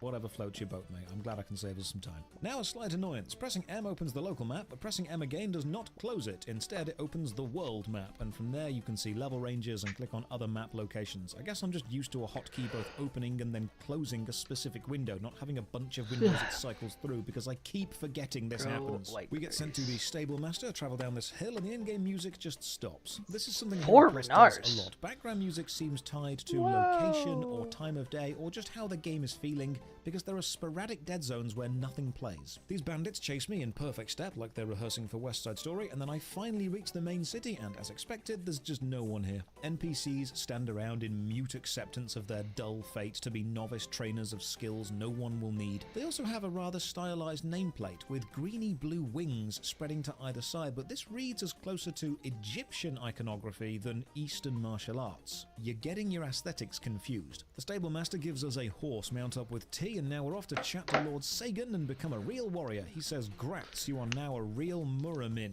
which a Google search tells me is the term for martial arts practitioners in the wuxia genre of fiction. But wait, there's more. Lord Sagan lets us know that before you go as a warrior, we need to do more things, but he can't tell us what they are because he is too busy right now. Yeah, you're clearly swamped with work, mate. Sorry for taking up your valuable time. So with Lord Sagan busy, Gate Guard Lee has a quest for us. Go and talk to all 6 other Gate Guards and ask them what they believe to be the most important aspect for a warrior. Lee himself says loyalty. Agree? Ending statements with agree question mark feels very self-indulgent, LinkedIn humble brag. I'm worried Lee's going to start telling me about the time he missed an interview to feed a homeless man, but then it turned out the man owned the company he was interviewing for, and now Lee is the general manager of everything. I've also discovered this area's music seems for some reason to be linked to Lee's text box, and clicking back resets the music.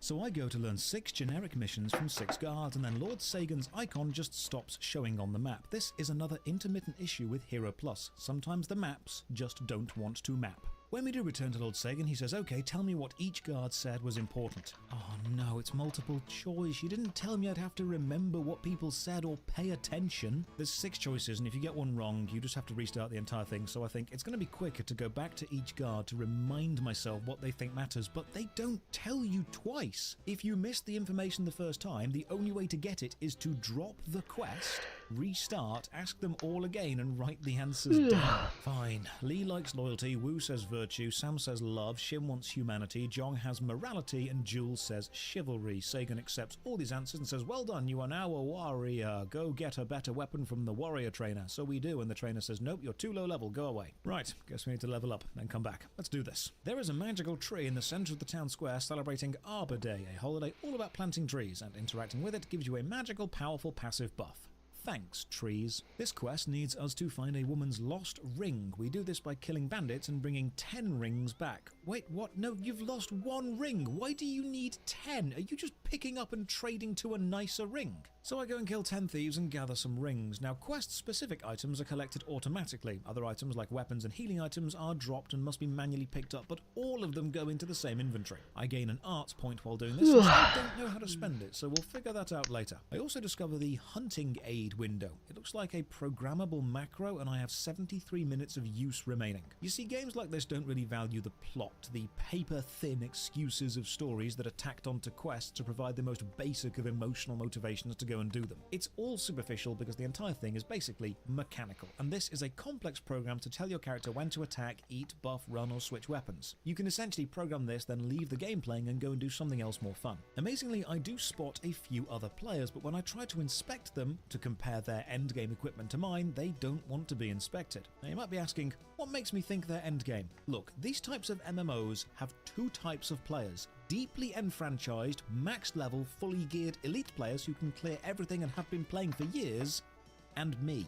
This NPC needs a kitchen knife repaired, which introduces us to the blacksmith. Now, this would be a great chance to explain how the blacksmith system works, but it doesn't do that. It doesn't show you the blacksmith screen or how any of the upgrading works. It's just talk to the blacksmith, and then talk back to the original woman. And then Lord Sagan, clearly finding some time in his busy schedule for us, asks us to go and collect taxes from all the local businesses. But Lord Sagan clearly likes us quite a lot, because he asks like this: honey, will you help?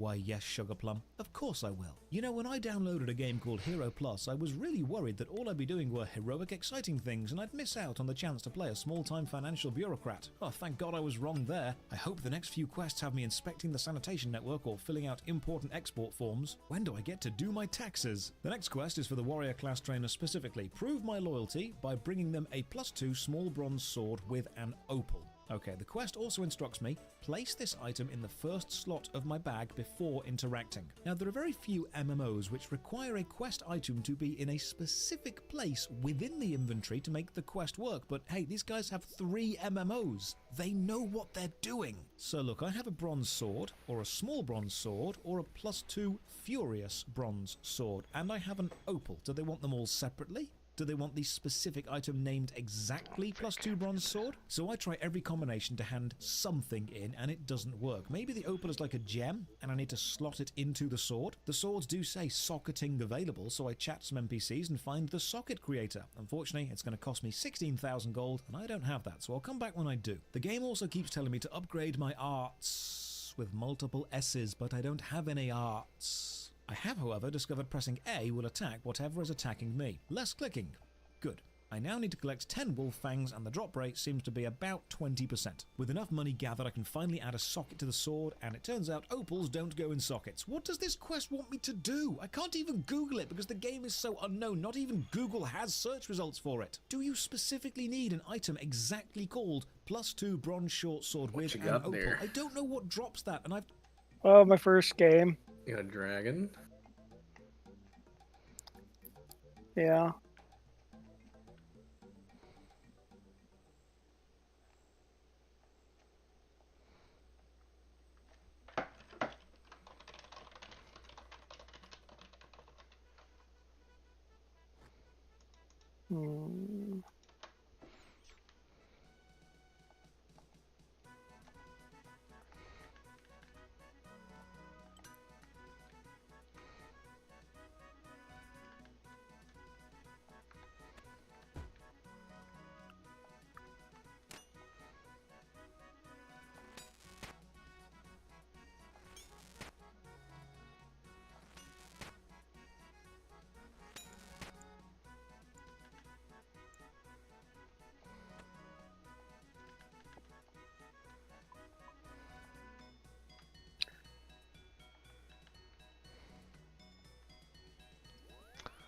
that's annoying. Checked everything on the map. By now my inventory is full of junk, so I sell a load of stuff. Each item must be sold individually, confirmed through several clicks, so this is not quick. And now Guard Lee wants some ape liquor and wolf heads. That means a new area, so off we go to the Highlands. I've also earned a divination lot, this flashing icon up here. Clicking it gets us some prayer sticks, which shake around, and then you click stop and you may win a prize. Who knows? Right, off to the Highlands we go.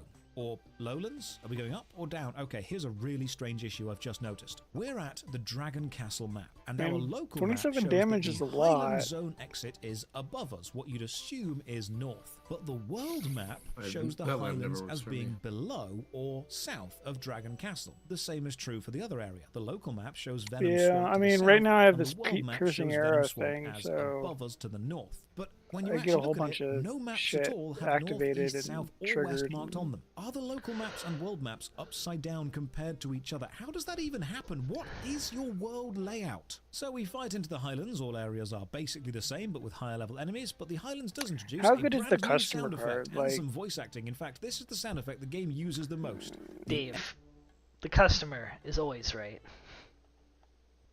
How could it be wrong?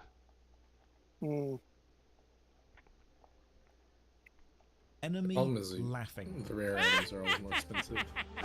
Every enemy from now on will laugh at you, but all the laughs are different, and that's how you can tell what's attacking no you. They're customers, also now all only audio consumers. balanced way louder than the rest of the game. You can also fight while you're on horseback, but You your horse will will take damage and consume. eventually die, and when that happens you can't keep riding it, and I did not know that. Finally reached 10th level, or first example, Dan as you the will game calls consume it, my with YouTube Dans being ads. the 10s and Cailloux being the 1s column, and then get told we can start the epic 12 Demons quest, so I'll do that soon. I'm also noticing a huge amount of weapon drops, but nothing is better than my free noob spear. Eventually I do actually die and respawn at a local tavern, so I have a chat with the tavern owner and they ask me if I want to go to the central market. I think, you know what, sure, but then discover I'm not playing on an M-game PC cafe, so I can't. Which means this game is designed and likely sponsored by PC gaming cafes, but then it just lets me teleport anyway, so the warning was pointless. This is effectively the teleport network. Tavern owners can send you to hub cities, the central marketplace, or to other taverns, but it's up to you to just kind of discover that because the game has no interest in telling you. I do buy some food for my dead horse to try and revive it, but I can't feed my horse unless it's summoned, and I can't summon it because it's dead, so I can't feed it because it's dead. While killing apes, I Google Hero Plus Arts and get nothing. Then I run inside a tree. Who is responsible for object and asset collision? What were you doing? Were you recording all of the laps? I use the Tavern's Teleport Network, or Tactical Space as it calls it, and then I start the epic Cryptic Tale quest line. Now, the problem with this whole quest line is not only is the translation so bad, the plot is basically nonsensical, but the mechanical explanation of the quest requirements is so You poor got a it's casket. mostly trial and error, and you'll see how bad this gets in the final step. I literally had to dig into the depths of the internet. And by that I mean I went to page 2 of Google to find a guide. Basically, somebody important has been killed in a special magical room somewhere, and we need to go and investigate, but we might need 4 books to be able to do this. I discover the central swirly vortex is also a teleporter, but there's no cursor over interaction change or tooltip like the other teleporters, you just need to stand in it. This guard tells me I need the key book, but Banker Sonny has it and likely won't hand it over easily. Mate, I can just kill him. Every other problem has been solved with bloodshed. You literally suggested genocide. I don't see this being any different. But it turns out Banker Sonny is an NPC that can't die, and he does indeed have the book, but won't give it to us unless we go and kill renegades in the Highlands and find his engagement ring. See? More death. Also, if I had £1 for every NPC who's lost a ring in this town and wants me to bring 20 or 30 back, I'd have enough money to just buy everyone some rings. Seriously, the countryside must look like someone spent a week slapping Sonic. So I go and kill stuff, and now the music has changed from Eastern Wuxia to light rock.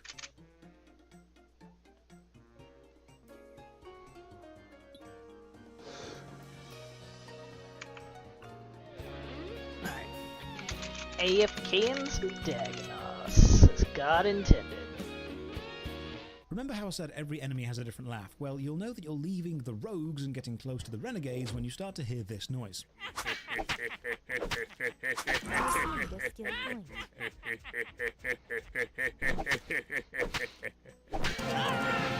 You've leveled up. I level up again and get told I can learn arts by speaking to the Highland Tavern clerk. Yes, mechanics, finally! I just need to kill some spearmen for this, but they aren't on this map, so logically they're likely on the next highest map, which is the Venom Swamp. So I'll head there soon. I kill more bears and rogues, and the music has just stopped completely. Maybe they went a bit too hard on the light rock and the game just needs a rest.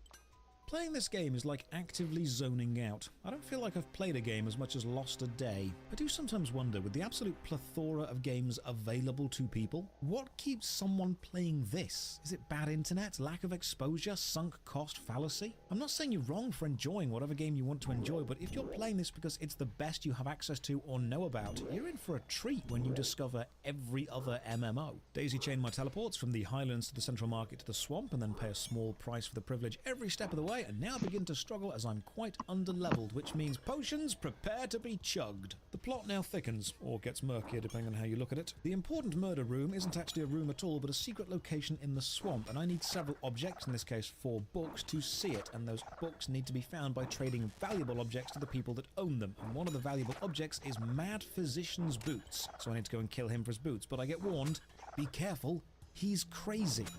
Yeah, obviously, otherwise they'd just be called Physician's Boots. The clue was in the name. So I take out the Mad Physician, grab his boots, and go to Master Physician Bong at the main castle, and he has more multiple choice questions for me before he gives me the book that's needed to solve a murder. And if you get these questions wrong, he tells you, you must now bring me 100 lesser healing tea items to try again, which sounds really irritating, but you don't need to do. Just talk to him again and guess the right answers until you get it right. They won't take anything from you. Here's one of my biggest problems with Hero Plus so far. It's only really fair to critique something against what it's actually attempting to be. If something isn't claiming to be the most amazing game ever, it's unfair to critique it as that. You have to look at the experience the game is trying to give you and then working out whether it's succeeding. And Hero Plus is just trying to be a completely generic, if serviceable, mob farming game with Eastern Wuxia themes, and it succeeds at that. I mean, don't get me wrong, I don't think this is a good game, but I also don't think it's trying to be anything impressive. It's aiming for mediocrity and firmly succeeding. Like, if a young child were to bring you a painting they'd done, you'd tell them, "Ah, that's great, well done, champ, I'm gonna put this on the fridge and you should be proud of this." You don't tell them, "No, the colours clashed, looking at it makes me want to vomit and your attempt at art makes me regret even having you." You tell them it's great.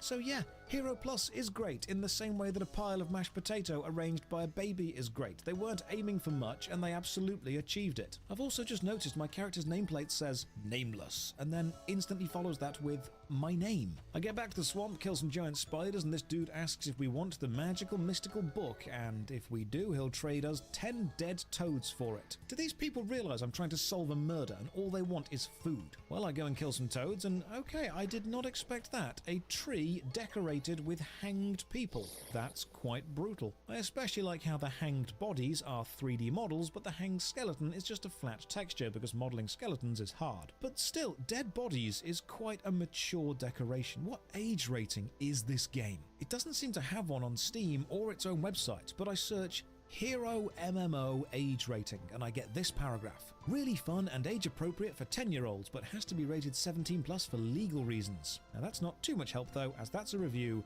for The Elder Scrolls Online.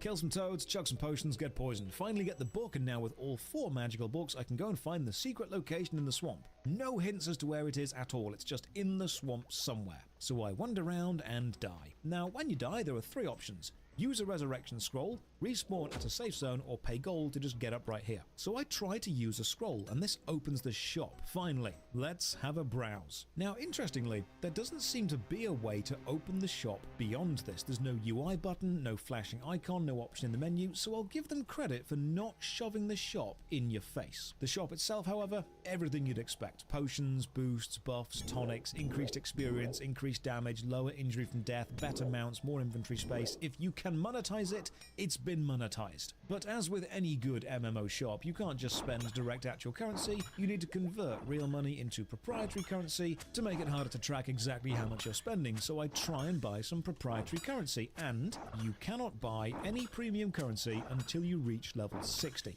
That is honestly unexpected. You're actually preventing new players from spending a ton of money early on, and while this doesn't excuse the pay-to-win nature of the endgame of this, because the endgame is all that really matters, I do at least have some respect for this decision. From a business point of view, I suppose it makes a weird, twisted sense, because if someone is willing to push through Hero Plus until level 60, they're likely a special kind of masochist, and giving them the ability to spend money on the game once they hit level 60 would probably be seen as some kind of reward for good behavior. Back in the main market, I need some potions, but Hero Plus is another game with player-owned shops, little campsites you can set up while you're offline. Now, many people tell me they would love an MMO where you can run a little shop when you're offline, but the reality is this is what it ends up looking like a copy-paste mess of identical shops in an unnaturally open and flat area with no idea which each one is selling unless you interact. And with them being positioned next to the actual auction house, which has a better interface for buying and selling, you're not going to use these tents. It just ends up making the place look cluttered. I wonder if I can teleport to a super high-level map just out of curiosity to have a look around, and no, level requirements prevent this. No exploration for you. So while I grind through the remaining quests to try and survive in the swamp, let's have a read of some reviews. Hero advertised a golden dog for $20 with no description to say it was non-tradable. After buying one for myself and one for my girlfriend, I opened the package and the description only after receiving the item stated it was non-tradable. I requested a refund. After waiting all day, I decided to dispute the transaction through PayPal, requiring Netgame to respond in 28 days. Netgame responded by banning my account. I used to love this game 10 years ago when it was called Hero Online. It was a proper community with the GMs being active online daily, and you could contact them in-game with issues you came across. Today, there's hardly anyone online. Prices are insanely inflated, and even if it's a free game, it's not Oh, I worth think I it. want the acorn. Needs better English translations and a new server just for Steam players. Cool! This review from someone with 2,705 hours on record. Are you okay? Do you need us to send someone? Are you being held against your will, forced to play Hero Plus? Hero Online is back, but not quite. After playing World of Warcraft and Star Wars The Old Republic, this is very bad. So it's the same song and dance we've heard 1,000 times before. Used to be good, got greedy, now dead. While the swamp is still a bit too punishing, the highlands are a bit too easy, and it's got to the point where I literally cannot die. I can just stand in a mob of highland enemies and not take any damage. You know, 6 hours in and I've still not learned how to roll my mouse clicks. This is clearly mystical knowledge beyond my comprehension, so I must keep playing. Deep in the swamp, I find a portal to a mine. This is likely an instanced dungeon. I know how these work, so I pop on through. I decide what's the worst that could happen. This was a mistake. The mine is full of level 55 spiders, so I get 1 or 2 hit killed. Okay, no issue, I'll just leave the mine. So I revive. To leave, I just need to walk to the teleporter, which is in the middle of the mine surrounded by spiders, which I can't get to because the spiders kill me. So I revive. And die. Again, because you revive in the mine away from the teleporter with spiders between you and it. You might be seeing the issue here. I think not a problem. I've got some recall scrolls. These take me back to the last tavern I used, but nope, using a recall scroll in an instanced dungeon sends you back to the start of the dungeon, where I am anyway, just far enough from the exit that I die. Again. I even try to run around the mine and lure the enemies away. Nope, they move faster than you and will kill you. I am stuck here for 20 minutes. I am unable to leave the mine for 20 minutes. I realize the only way I'm going to be able to leave is if I dash to the exit lift and somehow all 3 enemies that will meet me on that journey miss their attack at the same time. And after 20 minutes, that finally happens. What an awful dungeon setup. Leaving after being constantly wrecked by spiders for 20 minutes has taken me to 100% injury, and I seem to be hitting super low, so I need to deal with that. Now the game guide tells me that injury is removed through meditation, so you press Z to meditate, but you cannot meditate while you're in combat mode, and to leave combat mode you need to press X. Oh yay, more needlessly complicated button chains which don't add any actual gameplay between one system to the next. It's not like pressing Z, the meditation button, while in combat does anything different. If the function of Z changed from in combat to not in combat, I'd understand the need and the requirement for a manual switch, because you're telling the game what you want the character to do. But Z just doesn't do anything while in combat. So instead, how about when not in combat, press X to put your weapon away, or press Z to put your weapon away and start meditating. God, never has meditation irritated me. So meditation, get ready for some serious gameplay. While meditating, you must stand still, and you recover 1% of injury every 6 seconds. So from 100, you must remain motionless for 10 actual minutes. Thankfully, this means I can leave the keyboard, go make a cup of tea, and contemplate my life choices, which are all mostly bad. Fully healed, this quest needs me to find a super special magic herb to cure someone. The NPC even tells us the herb is so rare other people cannot even know its name, but we are special, so he tells us it is called the Herb of Relief. Top secret knowledge. The Herb of Relief is found inside the Tree of Healing. However, there are 3 trees of healing and only one of them has the herb, and I think it's random per player, and they're all placed as awkwardly as humanly possible to get to. So this quest is a slog, but then we hand it in and walk directly over this archway. Right. This happens because Hero Plus has no height axis for the game. While the game assets do have height within the visual scape, the playable landscape is actually flat. There's no jump, kind of like Guild Wars 1. And believe me, that is the first and only time that Hero Plus and Guild Wars 1 will appear in comparison to each other. This also means that walking under this asset, with the upper section being purely graphical, the top of the asset is treated as the floor. So fences are ethereal, tree trunks are ghost, and archways are just fancy bits of floor. Gardley has another quest for us. He says the renegades and rogues of the Northern Lands are gamblers, drunks, and people who lost their peaceful lives due to unfortunate circumstances. Then adds in, if you're on your way to the Highlands, can you kill all of them? It's not often the genocide counter gets to 2, but here we are. So we set off to murder literally everyone in the name of peace, and on the way I meet Mistress Peony, who has this insightful bit of knowledge to share. Yes, Mistress. 1. I could not agree more. After killing literally hundreds of rogues, I hand in the quest and Lee tells me, well done, you've saved a lot of lives. I don't think you understand what I've just done, Lee. Everyone is dead. You know, I've still not found the small bronze sword +2 with the opal, and I'm beginning to think it doesn't exist. My map tells me that bandits drop small bronze swords, so I channel my inner guard Lee and just kill all of them. And after 10 minutes... nothing has dropped at all. I even checked the central marketplace to see if anyone is selling one, but clearly it's a low-level item and no one would want or need it. I do, however, find a horse revival pill, so I've got my mount back. This will last all of 10 minutes until it gets killed again. I decide to explore a bit more and travel to the Justice District, another open city safe zone. And after talking to a few NPCs, I wonder, can I just take a normal bronze sword and upgrade it somehow to +2? I don't know what system does this, but I'll give it a go. So I try the blacksmith, I trial and error, and you can. But how do you upgrade things? Well, it turns out that you use an opal. So it's a translation mistake. The game doesn't want a bronze sword +2 and an opal. It wants me to use an opal as an upgrade reagent to make a bronze sword up to +2. So finally, having got the right sword in the right place in the right inventory, I can run back past this actually quite impressive golden dragon and hand in the warrior quest. This sends me to get some books, and reading those books finally gives me arts, combat skills. Finally, I can fight better. So I throw the arts points I've been collecting on some skills, drag those skills to a hotbar, get into a fight, and discover that arts are not that good. In most cases, your auto attack is actually better. Also, enemy archers don't seem to have a ranged attack. I've just noticed that. They do shoot bows at you, but they need to be as close to you as enemy melee fighters, sword or spearmen, to actually shoot their bows. It's also nice to see the world chat being really supportive and respectful of everyone, with messages like, want to buy staff hacks for PayPal. It's just a beautiful thing to see. Go on, Hero Plus staff, you get that bread. Right, back to the Find the Secret Altar in the Swamp quest, and I'll admit it, I am stumped. I've explored everywhere. I've used every context clue the game has given me. I have all 4 needed books. I cannot find a hidden altar, so I consult this translated guide, and my god, reading the actual steps needed to complete this epic quest, I can't help but wonder, how is anyone ever meant to do this? The game says you need the 4 books, which I have, but then you just need to go and find the altar. But this is wrong. There's a rather important puzzle beforehand. What you actually have to do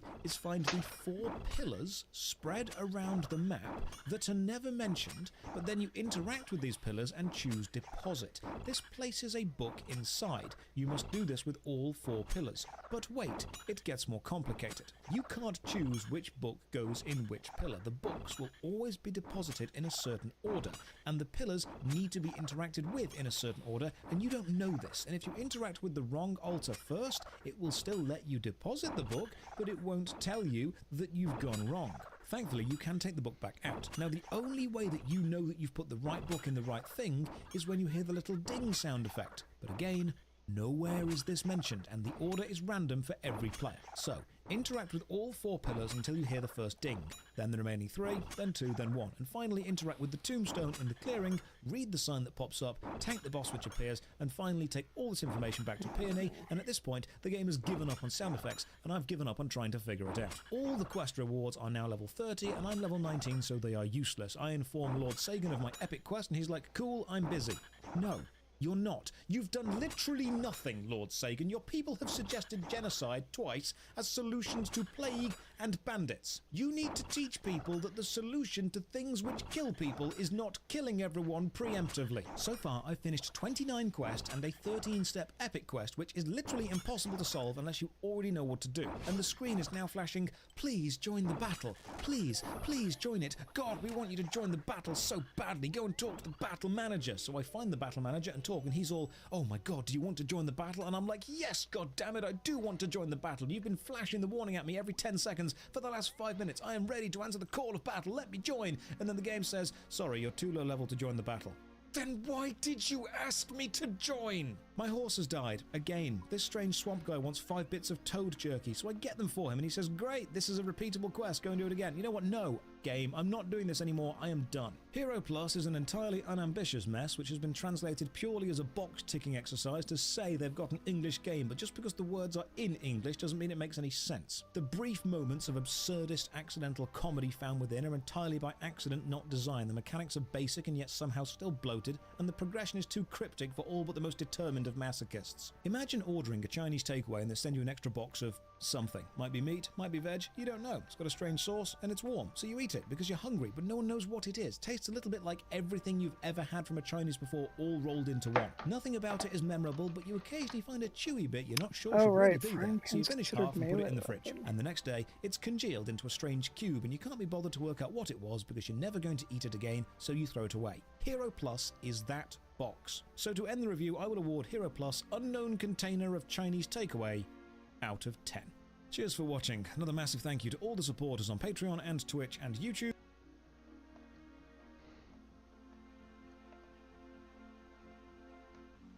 So I need green D.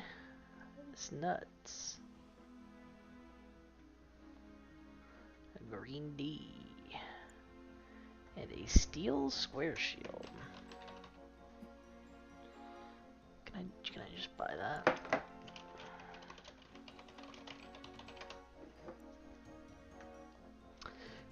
Can I just purchase you, please? No, I can't. What the frick? I need a hammer.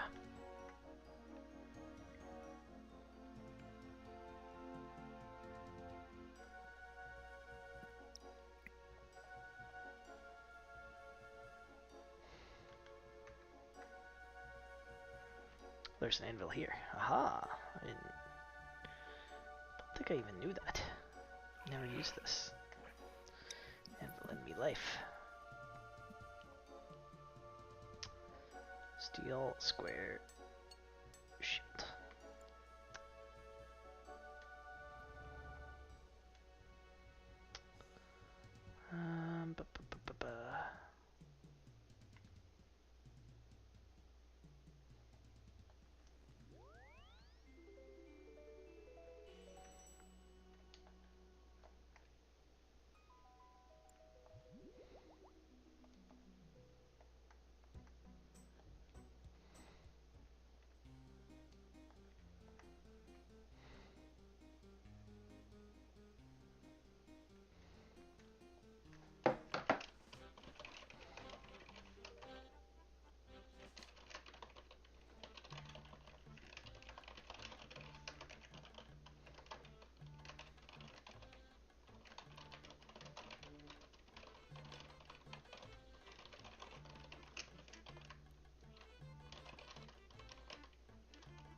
Hey guys, let's go. Wow! Stop hitting yourself. Stop hitting yourself. Stop hitting yourself. Hey, you two, thank God you're here. Help me. Come on. Come, stop. Stop it. Oh, what's the matter? You can't fight. You two, help me. Come on. YouTube! YouTube, But hello! King Lapis' camp. Oh. What the f? What the f?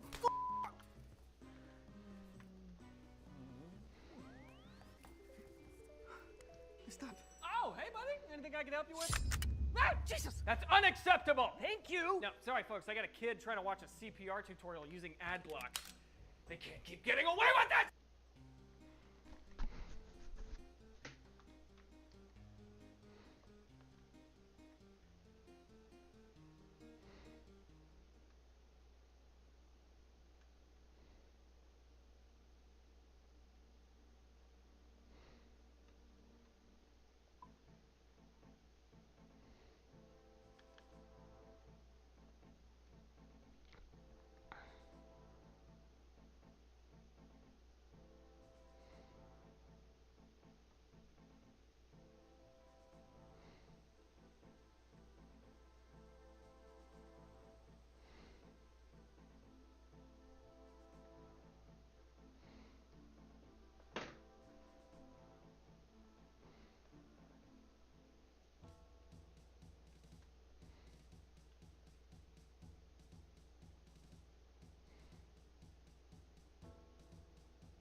These are not the same characters at all, and the only way you can pretend that's the case is if you strip away everything about them. Another incredibly common comparison is between Scar and Claw. Now, this particular criticism is at the very least understandable. After all, they are both villain characters with darker fur and a wound on their left eye. They also both want to be king, although it is pretty standard for villains to want ultimate control and power. Now, once again, their personalities are nothing alike, but before we get into that, I want to break down the individual aspects that do make them similar. Now, if you remember the section where I talked about Rhapsody Rabbit and the Cat Concerto, the similarities between those two films were essentially logical progressions based on previously existing common ideas and tropes. If you start out with the idea that Hungarian Rhapsody No. 2 is a song that would work well with animation, then it's entirely reasonable that you would therefore decide to have an animated character playing the piano. If you start out with the base concept of an animated film about lions in Africa, then it's entirely reasonable that you would therefore decide to have a lion villain character. It is not an act of random chance that both of these villains are darker colored than the main characters. There are countless examples of darkness symbolizing evil in a wide variety of media. Why do you think the bad parts of the Pride Land are the dark, shadowy place? The villain character having darker colored fur is a logical progression that exists independently of Kimba, and having a villain with a facial deformity is also a massive trope. Now, Claw didn't actually have a scar over his eye until the 1989 series, and as I've already mentioned, it is incredibly unlikely that this particular series, if any, influenced The Lion King. In the original series, Claw is depicted as having one eye closed, and it's implied that the eye is missing, and the same is also true for the manga. Regardless, it is still a facial deformity on the character's left eye. Facial deformities on villain characters is a common logical choice in media, as evidenced by there being several other villain characters from Kimba with facial deformities. It is really not all that different of a choice than having a villain being darker colored. It's a very common way to let people know that the character is a villain. The reason why Al Capone was known as Scarface is because he had several scars on his face. There were also dueling scars on many top Nazi figures, and so naturally these aesthetic associations wound up being replicated in media. The similarities between the character designs here are logical progressions based on common ideas and tropes, and the only real coincidence here is that their facial deformity happens to be on the same side of their face, which is really just a 50-50 chance anyway. Having a villain with a dumb, simple, self-descriptive name like Scar or Claw is also a massive trope. Have you never heard of Captain Hook? The character of Dr. Evil from Austin Powers Wars is a parody of the exact same common ideas mentioned here. His name is stupid and self-descriptive, he wants to rule over the world, and he's also got a scar on his face. He is not a parody of Claw, he is a parody of incredibly common pre-existing ideas and tropes. Now these are pretty much the extent of the similarities between these two characters, and they're all pretty surface-level comparisons. At the very most, you could say that these two characters' personalities are similar because they hate the main character and also want power, which I'm sure I don't even have to explain is a very basic, incredibly common idea for villains. There's a reason why Scar is one of Disney's most iconic villains, and to put it simply, if he was the same character as Claw, then he wouldn't be a very memorable villain at all. What makes up the character of Scar is his personality. Throughout the film, he is constantly being humorously sarcastic. That was today? Oh, I feel simply awful. Oh, goody. Well, forgive me for not leaping for joy. Bad back, you know. The mannerisms and physicality of this character have so much personality that you can pick up on from watching him, and the way he communicates gives off an almost playful vibe to this evil character. Oh, I shall practice my curtsy. And above all else, Scar himself looks like foreign, weak, and with very female moves. Claw is seriously nothing more than your standard, cliched, boring, run-of-the-mill villain character. I am Claw! I am the king of the jungle! You're a tyrant, Claw, and you're not noble enough to be a king! You call me the king who'll be sorry! He's not related to Kimba, and he's just some evil lion who happens to be evil. Not to mention, he is canonically an actual pedophile in this show. Are you talking to me? That's right. You're a pretty young thing, aren't you? I like you. How would you like to be my queen when you get a little older? Claw, I really don't understand what's going on.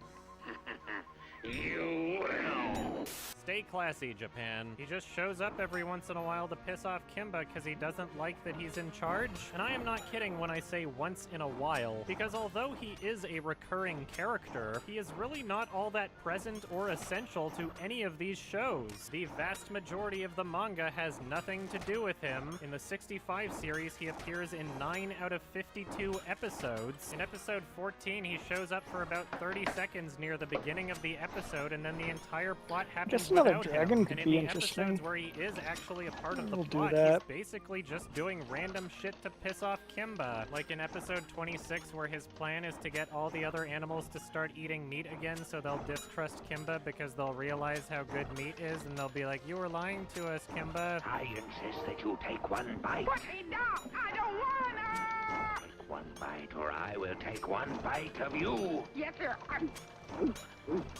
It's great! I like it! Even in this episode, where he's actually a part of the plot, he's still barely in it. In the 1966 film that is self-described as a summary of the events in the 65 series, he literally does not show up in this film at all. The DVD of this film states that they summarized the show by using episodes 1 and 41 while interweaving scenes from all of these other episodes. And despite Claw appearing in 4 of the episodes that they took scenes from, he is so unimportant to the actual events in the show that they didn't even include a single frame of him. They took scenes from nearly half of the episodes he was in, and he still wasn't in the movie. It is really dishonest to pretend as though he fulfilled the same role in the story as Scar from The Lion King. He is clearly not all that important of a character if you can have a summary of events without even including him. In the 1966 sequel series, he is also not in the entire show, which is funny considering the Scar comparisons that people use this show to make. He actually shows up for a tiny bit in the opening credits of the terrible English dub, but that's only because they decided to use nothing but footage from the first show in the opening credits for no reason. In the 1989 remake series, he appears in a whopping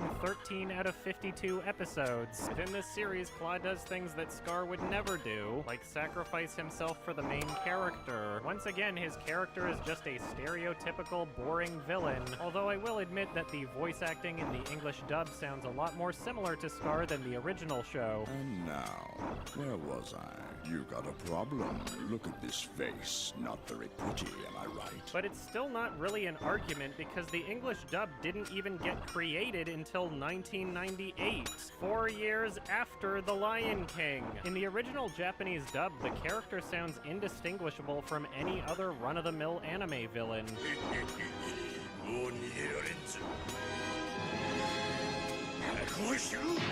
In the post-Lion King English dub, there are points where it genuinely sounds as though he's trying to do a British Jeremy Irons Scar impression. It's been real slice, if you'll pardon the expression.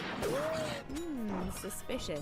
In the 1991 symphonic poem film, Claw is once again not in the movie. Although in this film it makes the most sense because it ends before he would actually show up in the story anyway. In the 1997 Jungle Emperor Leo film, he is also not in the entire movie. In the 2000 short film, yes, he actually exists here. And finally, in the 2009 movie, he is nowhere. Now, if you had only heard about Claw from the Kimba crowd and had never watched any Kimba, you would probably assume that Claw is a lot more important of a character than he actually is. In reality, you could completely remove him from all of these properties and it would not change much at all, which is not something you can say about Scar and the Lion King. The comparisons being made between these characters are so unbelievably stretched that even in Fred Patton's book, he winds up having to combine several different characters just to help support his argument. Even he knows that Scar acts nothing like Claw, so he has to say that Scar is a combination of Claw and Cassius. Cassius is one of Claw's several henchmen, and once again, he is just a stereotypical villain. But I guess Patton threw him in there because he's comparatively more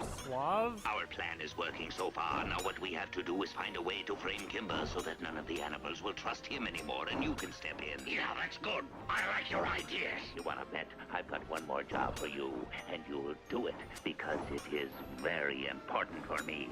Understand? Gypsy.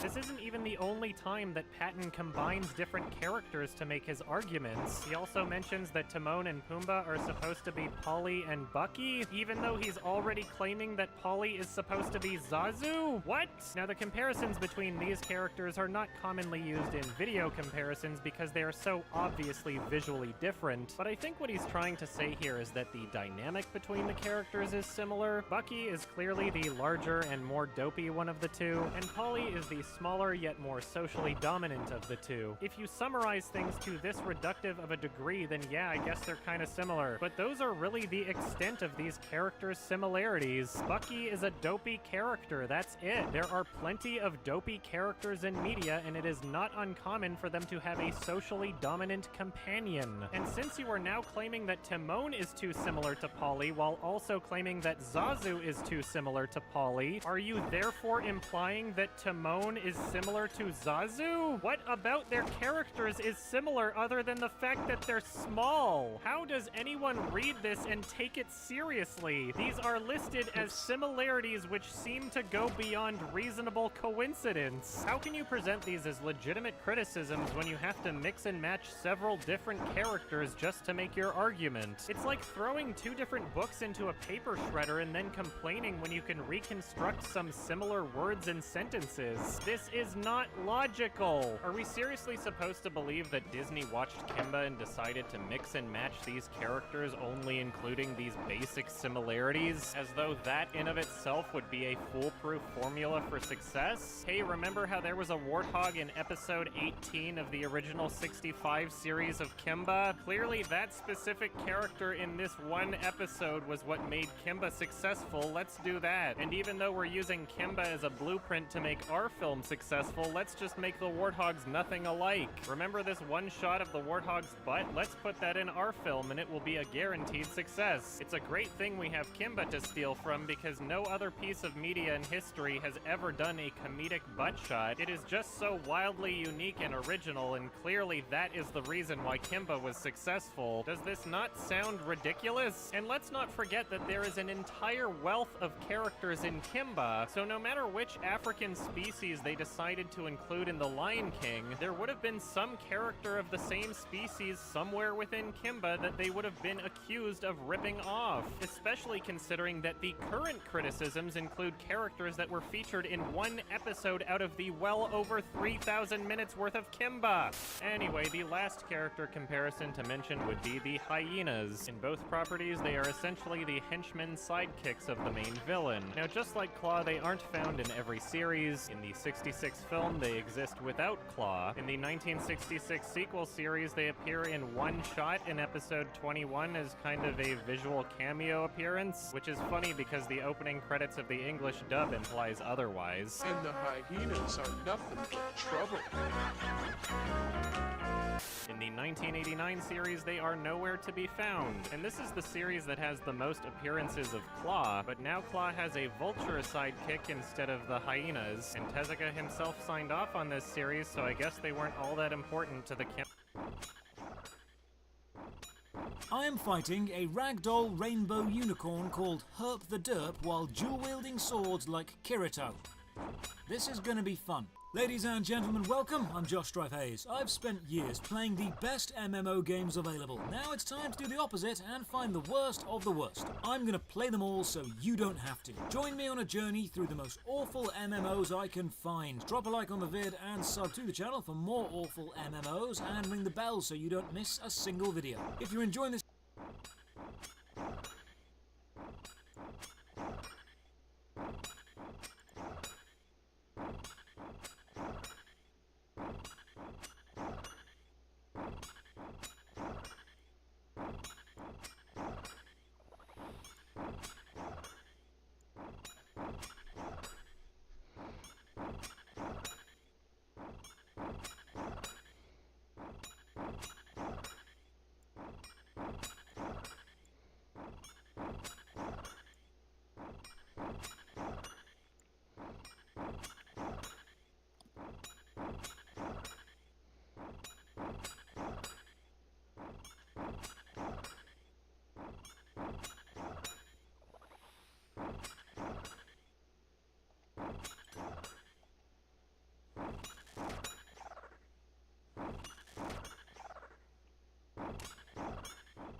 Also, Talon, on a certain subreddit, I found a certain nickname for a certain character. You will know who it is when I say the nickname. Treesus.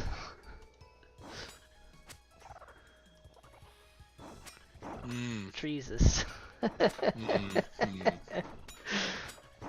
That's a good name. Jesus. Terribly amusing.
I'm probably not using this right.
Oh.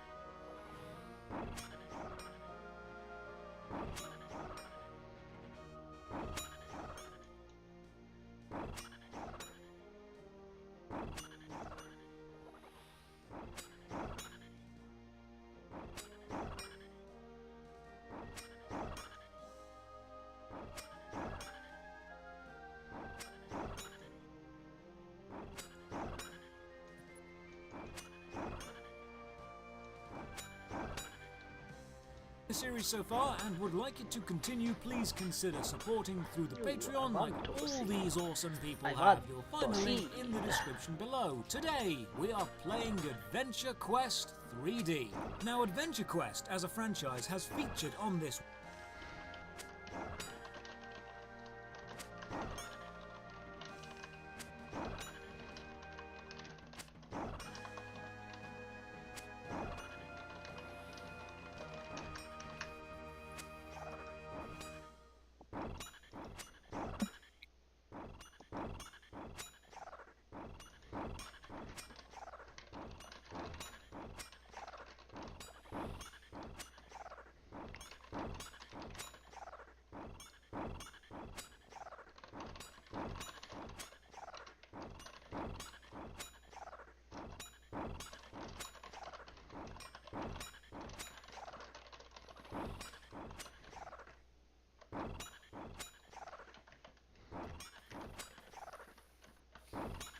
How am I going to fix this?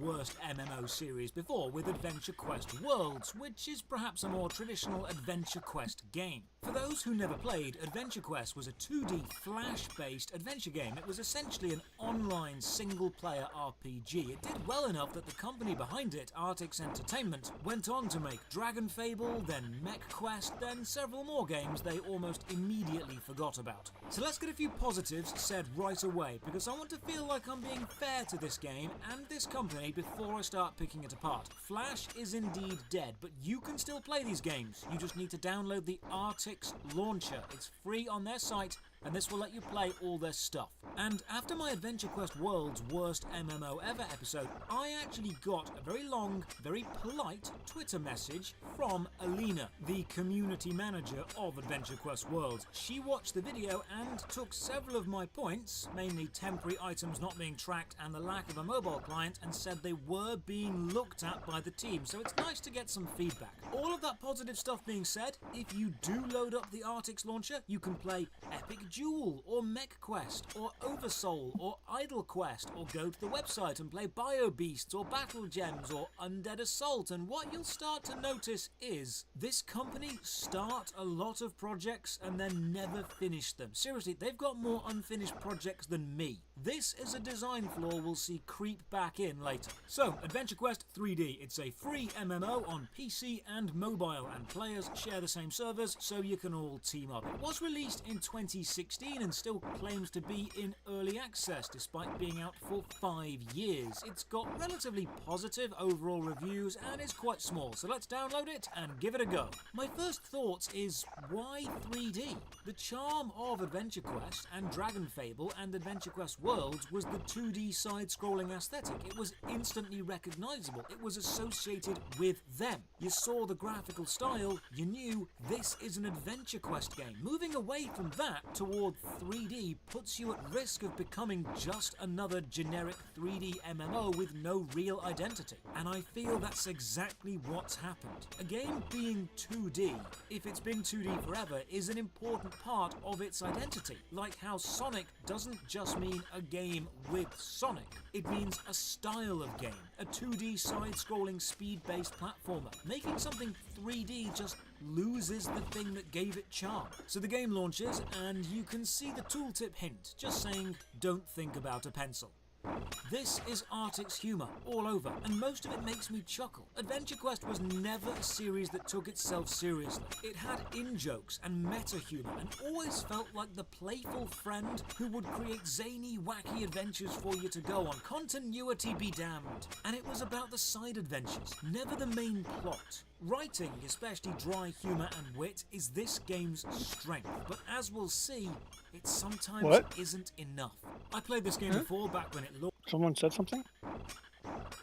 No. I heard a sound. Is it real life? Hello. I'm living in your walls. Living in your head rent free.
can't believe.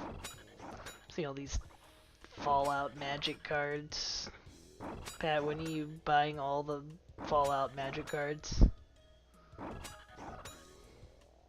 Never. I played dog meat. What? But you love Fallout. That You means love dick. that means you'll love it. Well, that means I'll love it in Magic the Gathering, right? Dude, I saw a really good comment. I think this encapsulates everything about like, oh, but people like those IPs. So if you don't like, you know, anything being in Magic the Gathering, well, you're just like, you know, you're just hating on stuff people like. And then somebody made a good point of like, oh, yeah, that's a good point. In the next Fallout game, they should put Jace in there. Make him the strongest companion in the next Fallout game. You know, the Fallout fans who don't like Magic the Gathering don't lose out. And some people like Jace. Every IP should just be open to introducing every other IP. It's like, that's a pretty good counter argument. That's a good succinct way to do it. Of like, you know, these same nerds wouldn't want, you know, Doctor Who in their Final Fantasy game just because Doctor Who and Final Fantasy both have Magic the Gathering stuff now. And they do a collab. It's like, yeah, I don't like, some people just want their IPs to be separate. They can like different things, but they like them because they are different things. It makes me so mad. Just gives context. I think the thing that makes me so mad is like not even the fact that they're doing it, it's the fact that like it seems like the popular opinion on, or I mean it's really like the pushed opinion by Wizards of the Coast is like, you know, you're just being rude if you don't approve of us doing these things, because that means you're just hating on stuff other people will like, because some people like these things. Like, I just want to die.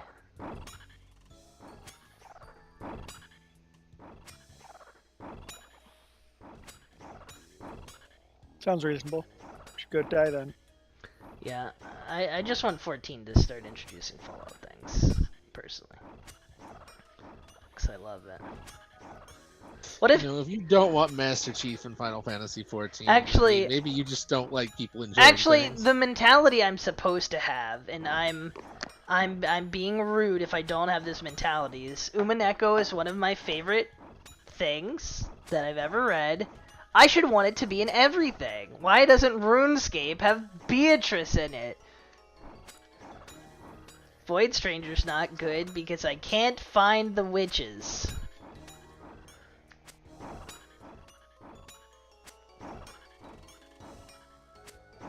Final Fantasy VII was pretty good, but it would be better if Battler just said incorrect things about what was happening in the plot currently.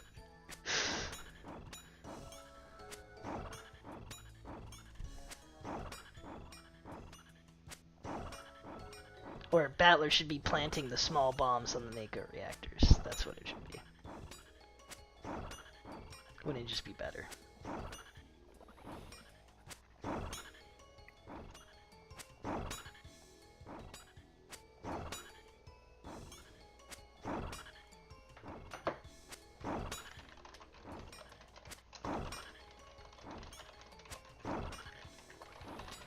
Mana Thirst. On hit, gain 1 mana. If you have at least 10 mana, steal 2 life instead.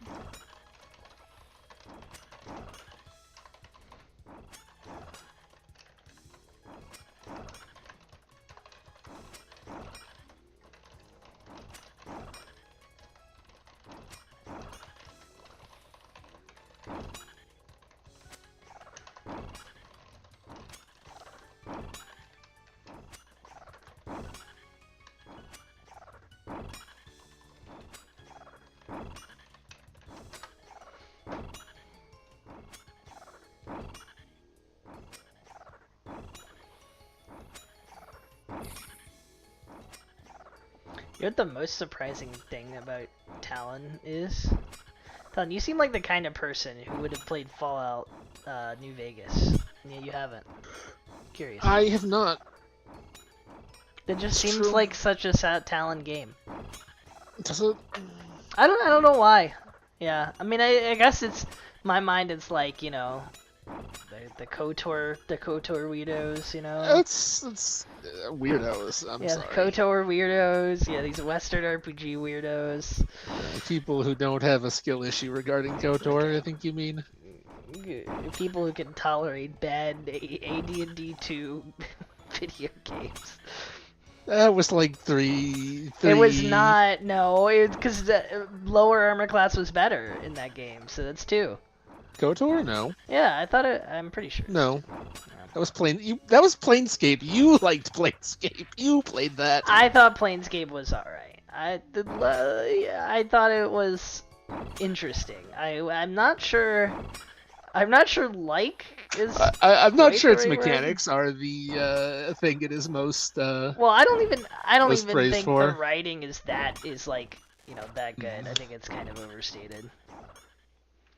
You only played through it once. You didn't explore everything, I'm sure. The writing is the writing's the kind of writing that, like, you know, if you're a video game fan who's never read a book in their life, I'm sure it's the best thing you've ever read. And I thought it was like, it was a notch above basically all video game writing, but I think that's damning with faint praise there. The choice it gave you was good.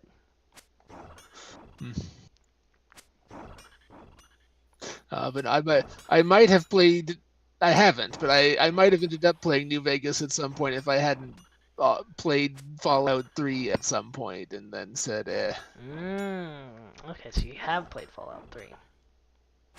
I did try it at one point, yes. It's a very long time ago.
Oh, only 6 more Dagonauts. I probably should have just prayer-flaked the last of them. Oh well.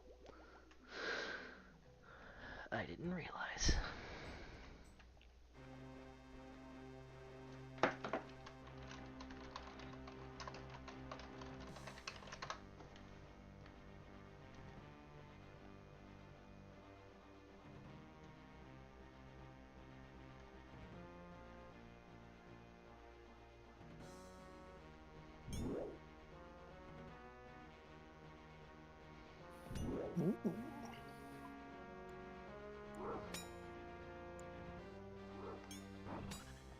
Oh, Pip-Boy bobblehead cards are going to be serialized. Only 500 serialized versions made. I must collect every serialized Bobble Boy #1. Show you a Pip-Boy.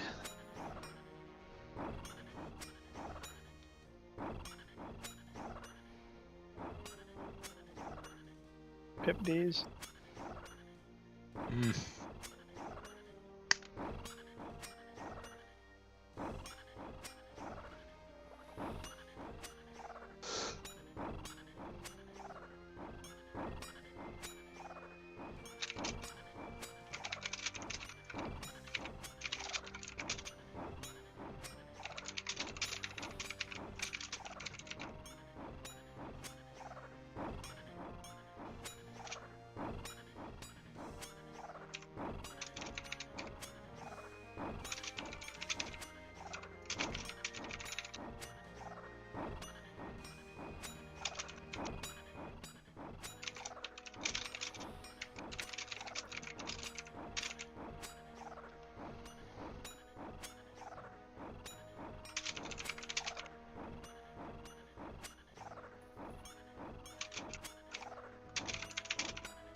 Damn.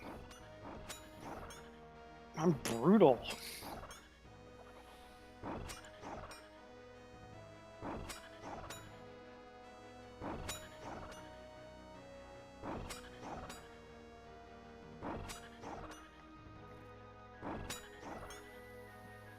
That's it?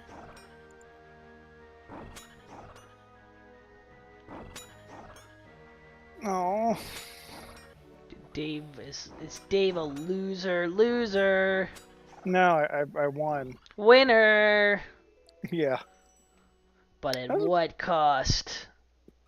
I Free to play. was literally Moneybags McGee. I had my pockets were overflowing with gems. Game's too easy.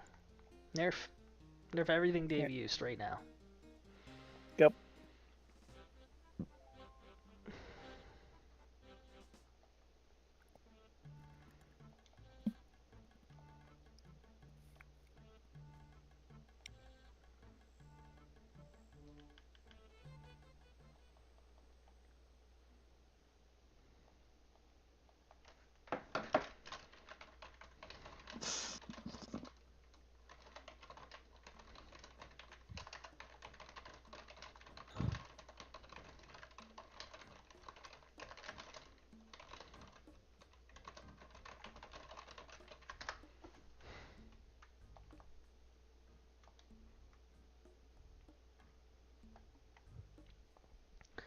Alright, and the next task is something that doesn't suck. 20 skeletal wyverns. Yeah, that's fine.